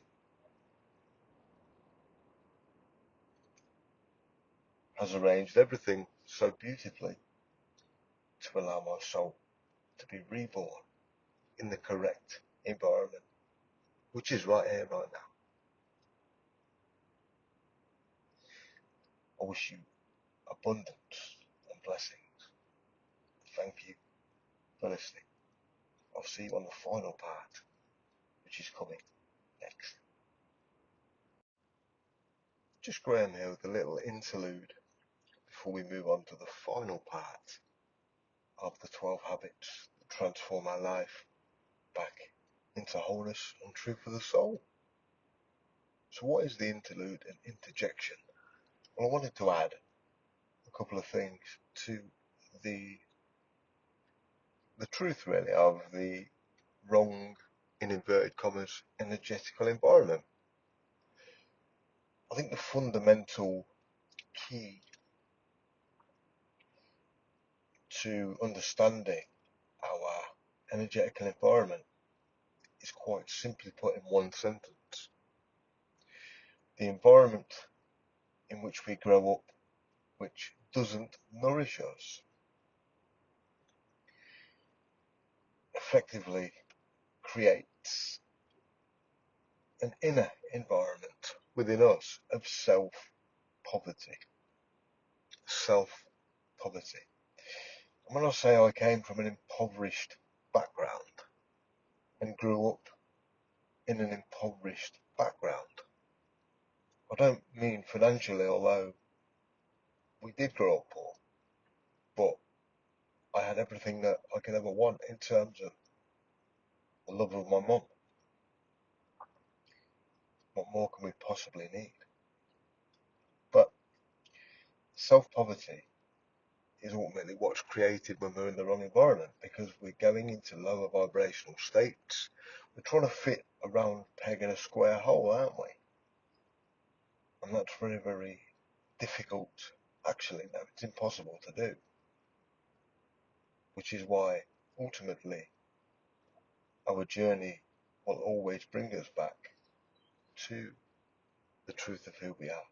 And the truth that is we're not self-impoverished at all. We just became our environment, which is totally normal with an unguarded consciousness. When we just drift through life and don't take any form of smelling the roses, stopping, slowing down, letting go, using all the tips and techniques discussed in these 12 videos, then ultimately we will suffer. And suffering is a gift, like anything else on the journey. It's a true gift, for it points us home to the light of ourselves. And an example of an impoverished background that I've experienced. You see, an impoverished background goes so much more deeper than just people projecting their stuff upon us. It goes much, much deeper than that. It's the micro habits, the micro mismanagement of impoverished energetical beings' behavior. So I've had many people try to destroy this journey. Well, actually not many. A couple have tried to destroy this journey in my life. And I've got nothing but love for those people, because they cannot destroy this journey. They can, however, project their pains, their sufferings. They don't want me to grow. They want me to maintain and be the poor little boy who has the shit dumped on him. Pardon the expression, but we're here for honesty and raw reality, right? I've experienced physical violence from members of my family. I've experienced the inability to go round for Christmas dinner to my family's house because of my spiritual beliefs or my expanded consciousness beliefs. And I'm just being me, so I accept wholeheartedly that. This was like 2020. I couldn't go round my sisters at Christmas because my brother-in-law didn't want conversations at the table about, whatever. Not that they would have been anyway, because it was Christmas Day, and that's the whole point of Christmas Day is to celebrate Christmas, not talk about deep spiritual truths. My stepdad has once, and only once, became violent due to incorrect information given from somebody else to him, and he acted out that with no investigation, with no asking me, is this the case, or nothing. Impoverished energetical leakage projected out. But worse still, no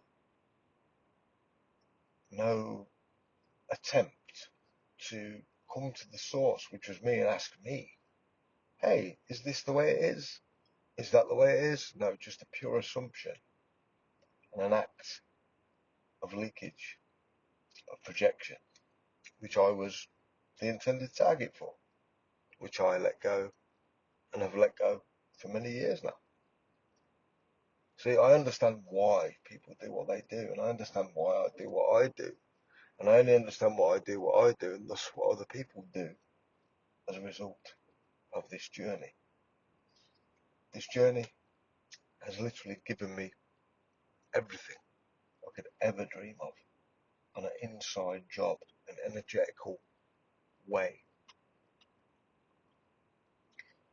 So I just wanted to add that additional part, because I think it was very important, and because I'm doing these videos for you on the fly, no script, no prompts, just pure raw truth from a lived experience of an amazing journey of coming home to who I really am. Thank you for listening. I'll see you in the final part, which is coming up right now.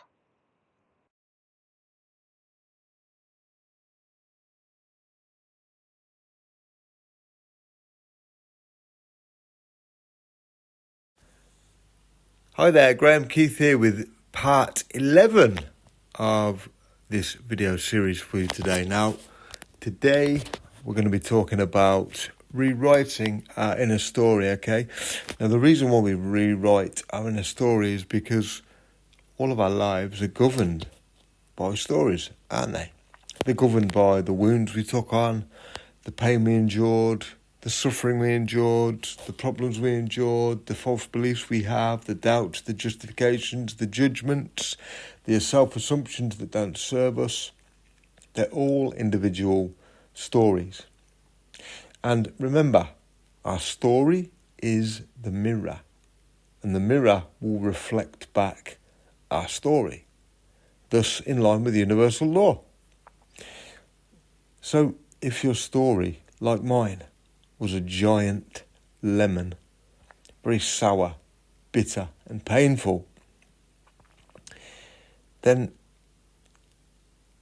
you owe it to yourself to understand and learn how to rewrite that story and thus paint a different future.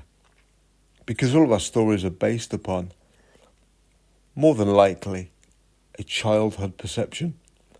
And with that childhood perception, because we're not conscious of our behaviours, what we're telling ourselves, our beliefs, our energetical vibration, all of our doubts, all of our emotions, the words that we speak.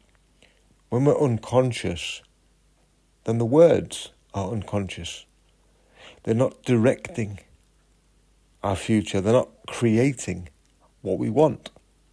And so we're at the mercy of the unconscious and the wounds that we took on when we were a child, or even when we were an adult. Because if we're still coming from the unconscious, then we're not guarding our consciousness, and we're not guarding what we allow in to penetrate our energy field. So, literally, the subconscious will run amok with all the old stories, the pain, the suffering, the struggles, all of the reasons why you're actually not where you desire to be.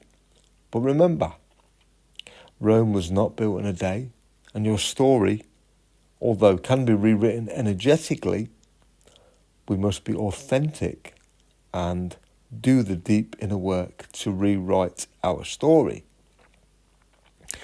So how do we do that deep inner work to write our story, our new story? Well, we must remember that we are creators, and every word that we speak is a spell. But every word that we speak comes from an inward state. So whatever our inward state is, e.g. usually our paradigm, unconscious in brackets, we will be spilling out without recognising words, actions, behaviours that do us damage. But we don't know they're doing us damage because we are from an unconscious point of view. We are coming from the old story, which is not serving us. So you can't, this is where in manifestation, when we become the state of the dream, the wish fulfilled now, so whatever our dream or goal is, we must energetically harness that frequency as if we'd already received it. Why? Because we're rewriting our story within that moment. We're changing our energetical vibration set point. We're changing to the captain of the ship, not the crewman. So many people, all of us actually, how can I say so many when we're all human beings and we're all afflicted with the same plight, which is the misidentification with our mind. Our mind does all the damage, doesn't it? And why wouldn't it? It's only trying to protect us. But through painful scenarios and challenges in life that we all face, our story really can do us damage or do us wonders. So it comes back to really the analogy of the two wolves. which wolf are you going to feed? Which wolf are you going to create as your new story? Are you going to keep the old one? Are you going to stay stuck? Are you going to stay repeating the same patterns that you've always repeated and get frustrated? Why would you do that? Well, I've done it for 8 years. So forgive yourself. Forgive yourself. The absolute honour of doing this work is travelling the journey authentically. And if I was perfect, which I'm not, by any stretch of the imagination, then my journey wouldn't have took me 8 years. But my journey took me 8 years because, well, 8 years was the time that it took. Because of all the pain, the dramas, the struggles, the experiences, what I took on, other people's identities, other people's paradigms. It's the same story for all of us. We are literally operating within a secondary world that was passed down to us either from our friends, family, caregivers, social circles, paradigm, or we've chosen a reality that doesn't work for us based on a faulty perception. God, this life is amazing. Bless you, thank you, universe. I can't tell you just how in awe I am of the understanding of this beautiful life. And even if I drop dead tomorrow, which is possible, right? Then I'll go to my grave home.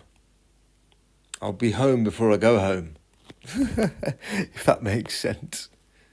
So, remember, there's two wolves. Which wolf are you going to feed? Are you going to come from perception, which isn't truth? Are you going to carry your doubts, your old story, into your new? Because if you do, you'll get the old one. I promise you that. When you balance yourself down and you've done these stages of the journey, by now, at this point, you are in the position to rewrite your story. And you do that in many ways. I've done it in a way like this, where I was doing affirmations, I was doing EFT tapping, I was following other psychological / spiritual teachers, looking at what they were saying and doing. There was something about that didn't work fully for me, because ultimately I believe the universe already knew that my old story had to be the same as it is for you. Because your old story is the duality of your new one. So think about that. Remember, all the thoughts you think, where did they come from? All the feelings, negative feelings that you feel, where did they come from? The life that you're living, are you living or are you existing? Are you in the present moment? Or are you trapped in your mind, thinking of the past and worrying about the future? Be here now. Be here now, in total calm, total stillness, and total power, spiritual power. And choose the reality that you wish to create next, because you are the author of your story. And you must simplify the rewriting of that story by choosing what you say, by choosing your actions, and by deliberately choosing a way to feel. And by doing that, you're the captain of the ship, directing the unconscious mind. Because when we face our shadow, our unconscious, when we make the unconscious conscious, we become integrated, whole, and home. E.g., you've arrived in life, in the present, at peace, in your power, and are ready to write the story that you're here to write, not the one that you inherited, or not the one that you perceptionally inherited. You can do this through affirmations, which help quite a lot, I believe, but it does also depend on how strong your subconscious wrong belief or wrong energy space or wrong alignment is. The wronger it is, in inverted commas, usually the longer it will take, because it's just the law. And that's why my journey took 8 years. Pretty heavy. But if we look at 8 years and the number 8, and we took the number 8 on its side, then we get the infinity sign, don't we? So, just one of my weird perceptions. Because everything is connected. There is always everything in this world is connected if we have eyes to see it. So, if you're in pain and you want to be in pleasure, if you're in poverty and want to be in prosperity and abundance, if you're in lack and want to be in love, then what do? First of all, we acknowledge, we accept, and we honour, and we're blessed for all the experiences that have brought us where we don't want to be. Because all the experiences that bring us where we don't want to be are the absolute catalysts and gifts. They're the very reason we will be where we want to be, because of the dualities.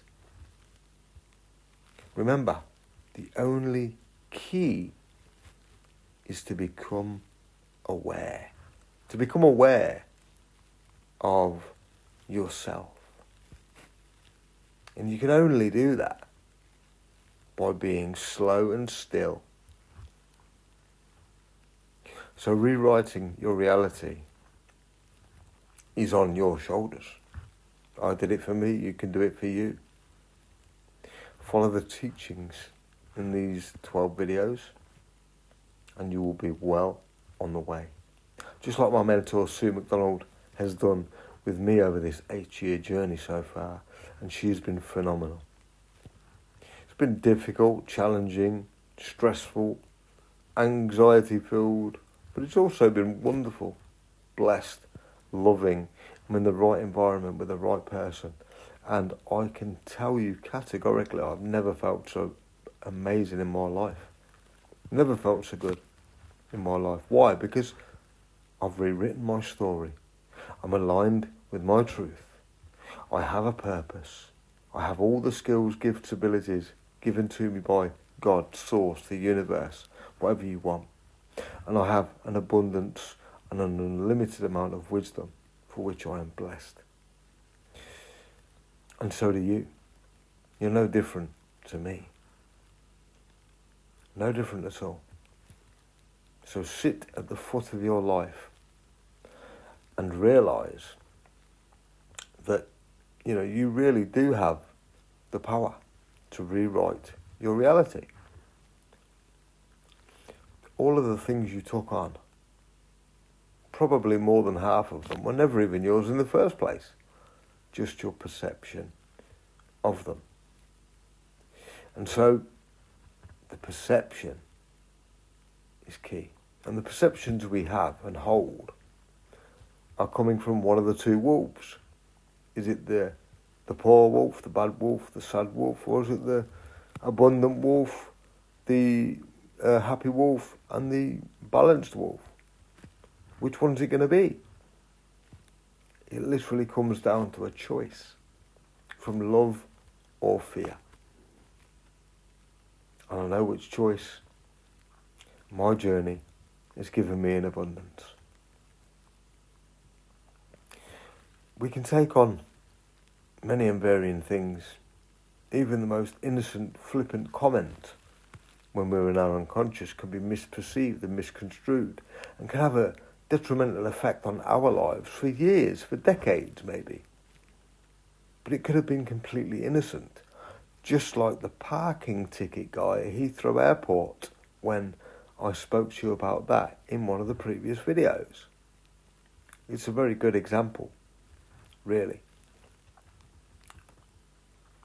Now, if you didn't remember that, go back and listen to the other audios about that occurrence of the parking ticket attendant. Because it's all down to perception. At that time, with the parking ticket attendant, he knew he was joking. Sue knew he was joking. And I was late to the party. I didn't know he was joking. And just because I didn't know, I diverted back into my unconscious, the old story of pain, struggle, suffering. What a journey. Reframe your life, rewrite your story, and become who you are right now. Because let me tell you, the person that you'd like to be, you already are. It's the story you're telling yourself, based on many and varying things that feel very real.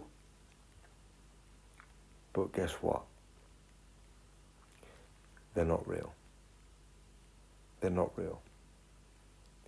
You must command your mind in love and drive your ship as the captain of your ship, because that's what you are.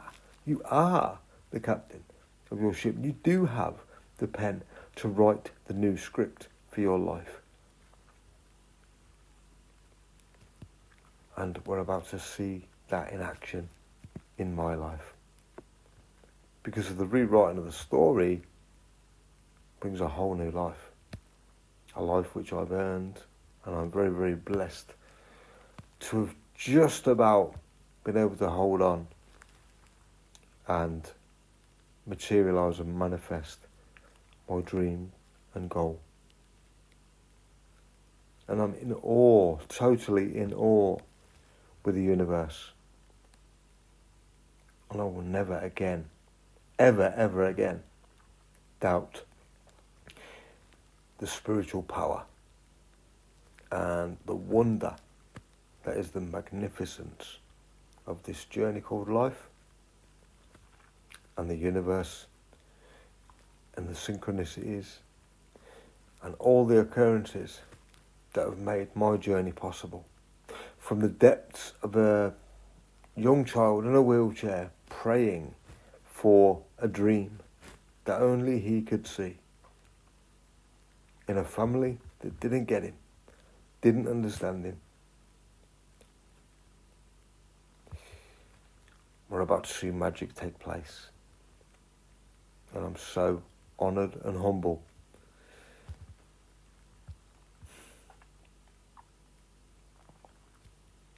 So rewriting your story really is the key. But all 12 lessons here are the key as well. And they all play an important role. So I want to thank you for coming almost to the full distance. And there's one more video to go after this one. So enjoy that. And I'll see you there. But right now, rewrite your story. Rewrite your perceptions. Rewrite your point of attraction. Where are you coming from? Are you coming from the life you don't want or the life you do want? Are you coming from not having it to already having it? Are you coming from blah, blah, blah? You get the picture. So direct your story. Rewrite your script. And watch how the universe performs magic like you've never seen before. Thank you for listening. And I'll see you in the last video coming soon, right after this.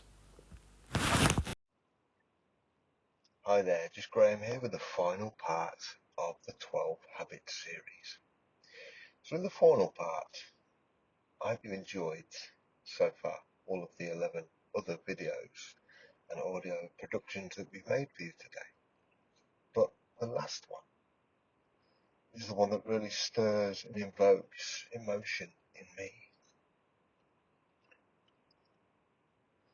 Because I actually realised something so cataclysmically enormous. That is this truth. All I was really seeking was freedom.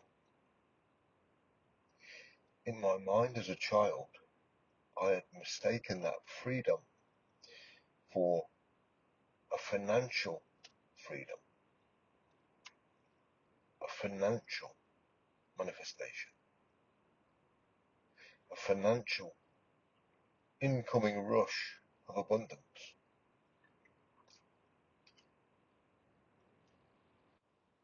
I had mistaken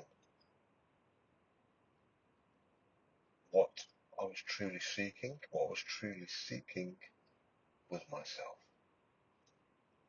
And as a consequence of finding myself again, living as myself again, in the bliss that is the self, is worth more than any amount of money on the planet. That is all we're seeking.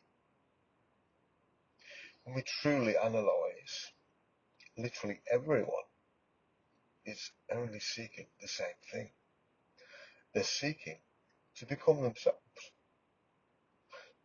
But you can't become yourself. You can become yourself, but not become yourself. Because you're already whole. Essentially, you are already whole. We're all already whole. We're all already fullest individual souls that we can be, and that's what we are. We've just got to scrape away the layers, or peel away the layers of the onion, which muddied the waters from us seeing and thus living as being ourselves. Everything you require is already here inside of you. I know that might be confusing right now, but it is the truth. And everything on your journey is placed there to assist the soul's deliverance back onto the stage of life. It's truly living which we crave. All of us crave. All we truly, truly want is to be able to be ourselves. When we really analyse that, that's all everyone wants. Yet most people are afraid of it. They run away from it. They put plasters on it. They become workaholics to avoid sitting in stillness. They do anything to avoid their own soul. It's incredible, really, isn't it? But it is a beautiful, scripted, unfolding, divine journey. And in being the self, in coming home to remembering, and I remember when I remembered, after 8.5 years, I remembered who I was. Yes, it was a totality of all the learning, the growth, the experiences, the understanding. And this is what my mentor, Sue McDonald, said to me: divine time, Graham. Divine time. In God's time. And God sees all of the progress and the work that we do. He sees when we attain ourselves being at the doorway of our home, ourself. And this is the greatest gift. Not dollars, cents, private jets, flash cars, big houses. None of that. They are the byproduct of becoming your true soul self. And the reason for the greatest reward that I'm about to experience in physical reality is because I've travelled the deepest depths of the journey to become whole again, to remember who I am again, to live as the being, the peace, the tranquility, to live as the observer of my experience, to live in an energy that is so grounded and solid, but soft and gentle and caring and compassionate and loving at the same time. You see, in order for the self to shine, we must become truly, totally and absolutely selfish. Selfish is a good thing. And the clue is the word self in selfish. Because being selfish is what focuses us on the self. So I absolutely will say that you've got to be so selfish in order to give you what you need. Focus on you. Focus on all of everything in your life must be focused on you at the minutest level. From your reactions, from your feelings, from your thoughts. And when you become the self, you become the observer. So as you become selfish, you are becoming the self. You're becoming the self. Remember, because you're already there, you're already whole. Yeah? Think about like an ice sculpture. The sculpture is already in the block of ice, isn't it? And that's very much symbolic of you and I and everybody else. Everything that we have, everything that we were born with, God-given gifts, everything that we need is inside of us. The self we're trying to remember is inside of us. So instead of trying and working and attaining and doing and having and being and getting and wanting and whatever, it's actually the opposite of all of that which brings us home to the self, where we sit in moments of stillness. And if you're long enough in isolation, you start hearing the voice of your soul. And the voice of your soul feels like home, because it is. And it feels comfortable. And it feels right. And it feels kind. And it feels like you, because it is you. The main issue in my journey was the war within me. The war within me was pretty much like this. I learned on my journey that all the pain and suffering and struggle that I went through, some which I created myself, for myself, well, it kept me locked in my mind, in my head. And that is where I lived for, to be totally authentic, probably 45 years. 45 years, I would suggest. And that should show the profoundness of the journey, the distance that I was from my true self. I was living as the persona, living as the avatar, living as the mask, living as the false me, if that makes sense. And that was the war within, because I could feel my soul.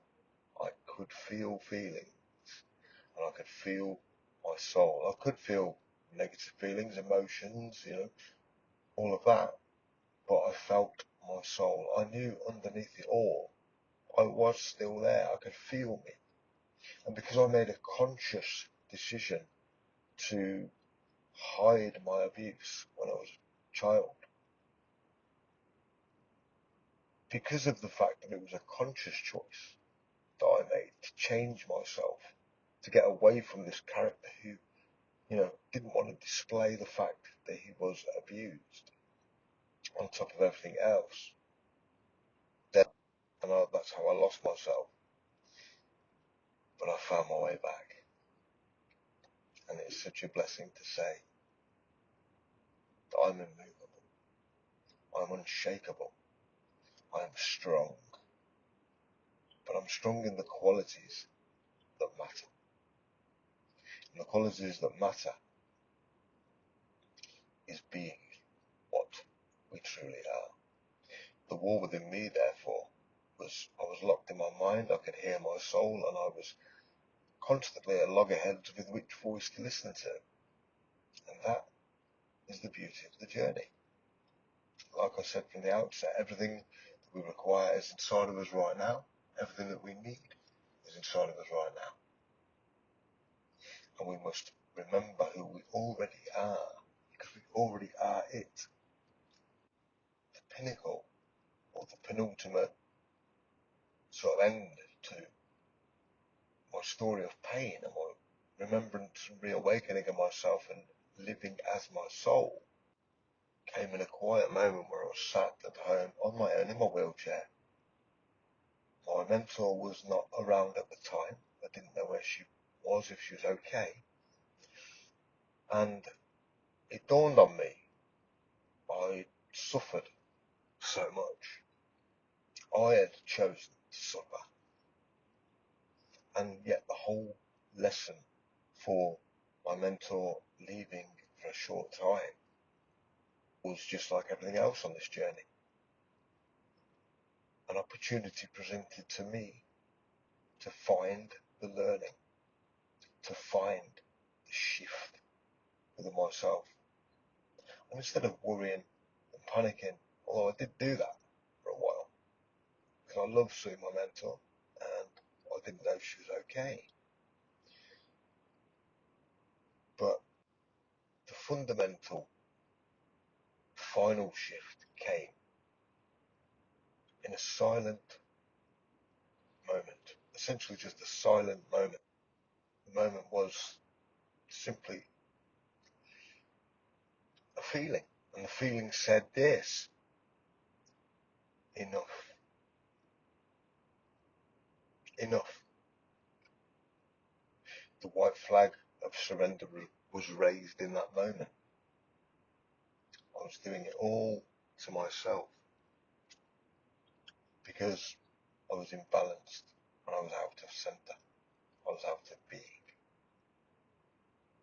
If you're in your mind 1 minute and in the soul the next, and back to the mind and back to the soul and back to the mind and back to the soul, it's choice time, right? And after 8 years, every fibre of my being knew that I was so ready. And the one cataclysmic shift came not in a tsunami of noise, a crescendo of anything, but in a fleeting, silent, passing feeling that said enough. And in that moment, it was like all of the baggage, all of the totality of my journey made sense. And I rested in the being that I am, in the true, authentic self that is me, Grail. So if you've been on a journey, which we all are, and you have experienced any of the following or the previous, things that you've heard in this training, these tools are here for you. They're here for you to remember who you are. And that is your only mission in life, so that you can truly live, so that you can truly feel, so another present moment never passes you by. But the most profound thing for me is I am extremely proud of all that I have achieved for me in my life, and to have done it not single-handedly, because I've had the support of a wonderful lady, but ultimately I kind of had to do it myself, because nobody's coming to save us. There's only us on the planet, remember.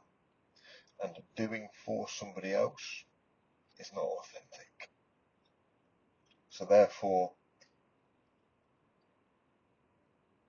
it fills my heart with joy to actually say, I, Graham, am enough. I, Graham, have everything I need inside of me. I, Graham, have travelled the most courageous journey of coming home to the true self. And as a result of that, I'd actually achieved two dreams. One was the materialization and manifestation of my dreams of abundance, financial freedom, and choice in the outer world. But the greatest reward of them all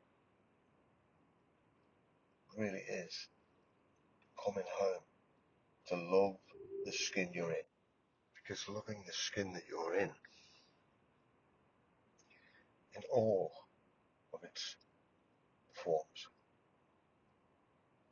is what we're here to do and be.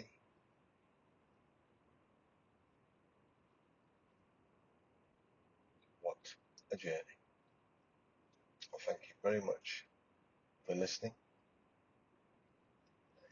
and I will drop now the conclusion, which is the very final part of the series. I'm so blessed to have you in my life listening to this. I really do appreciate the time that you've taken to listen to these 12 videos, audios, etc. And I'm very grateful to have you in my space. So thank you very, very much. So I'm going to sign out now with God's blessings to you, and I'll see you in the final part.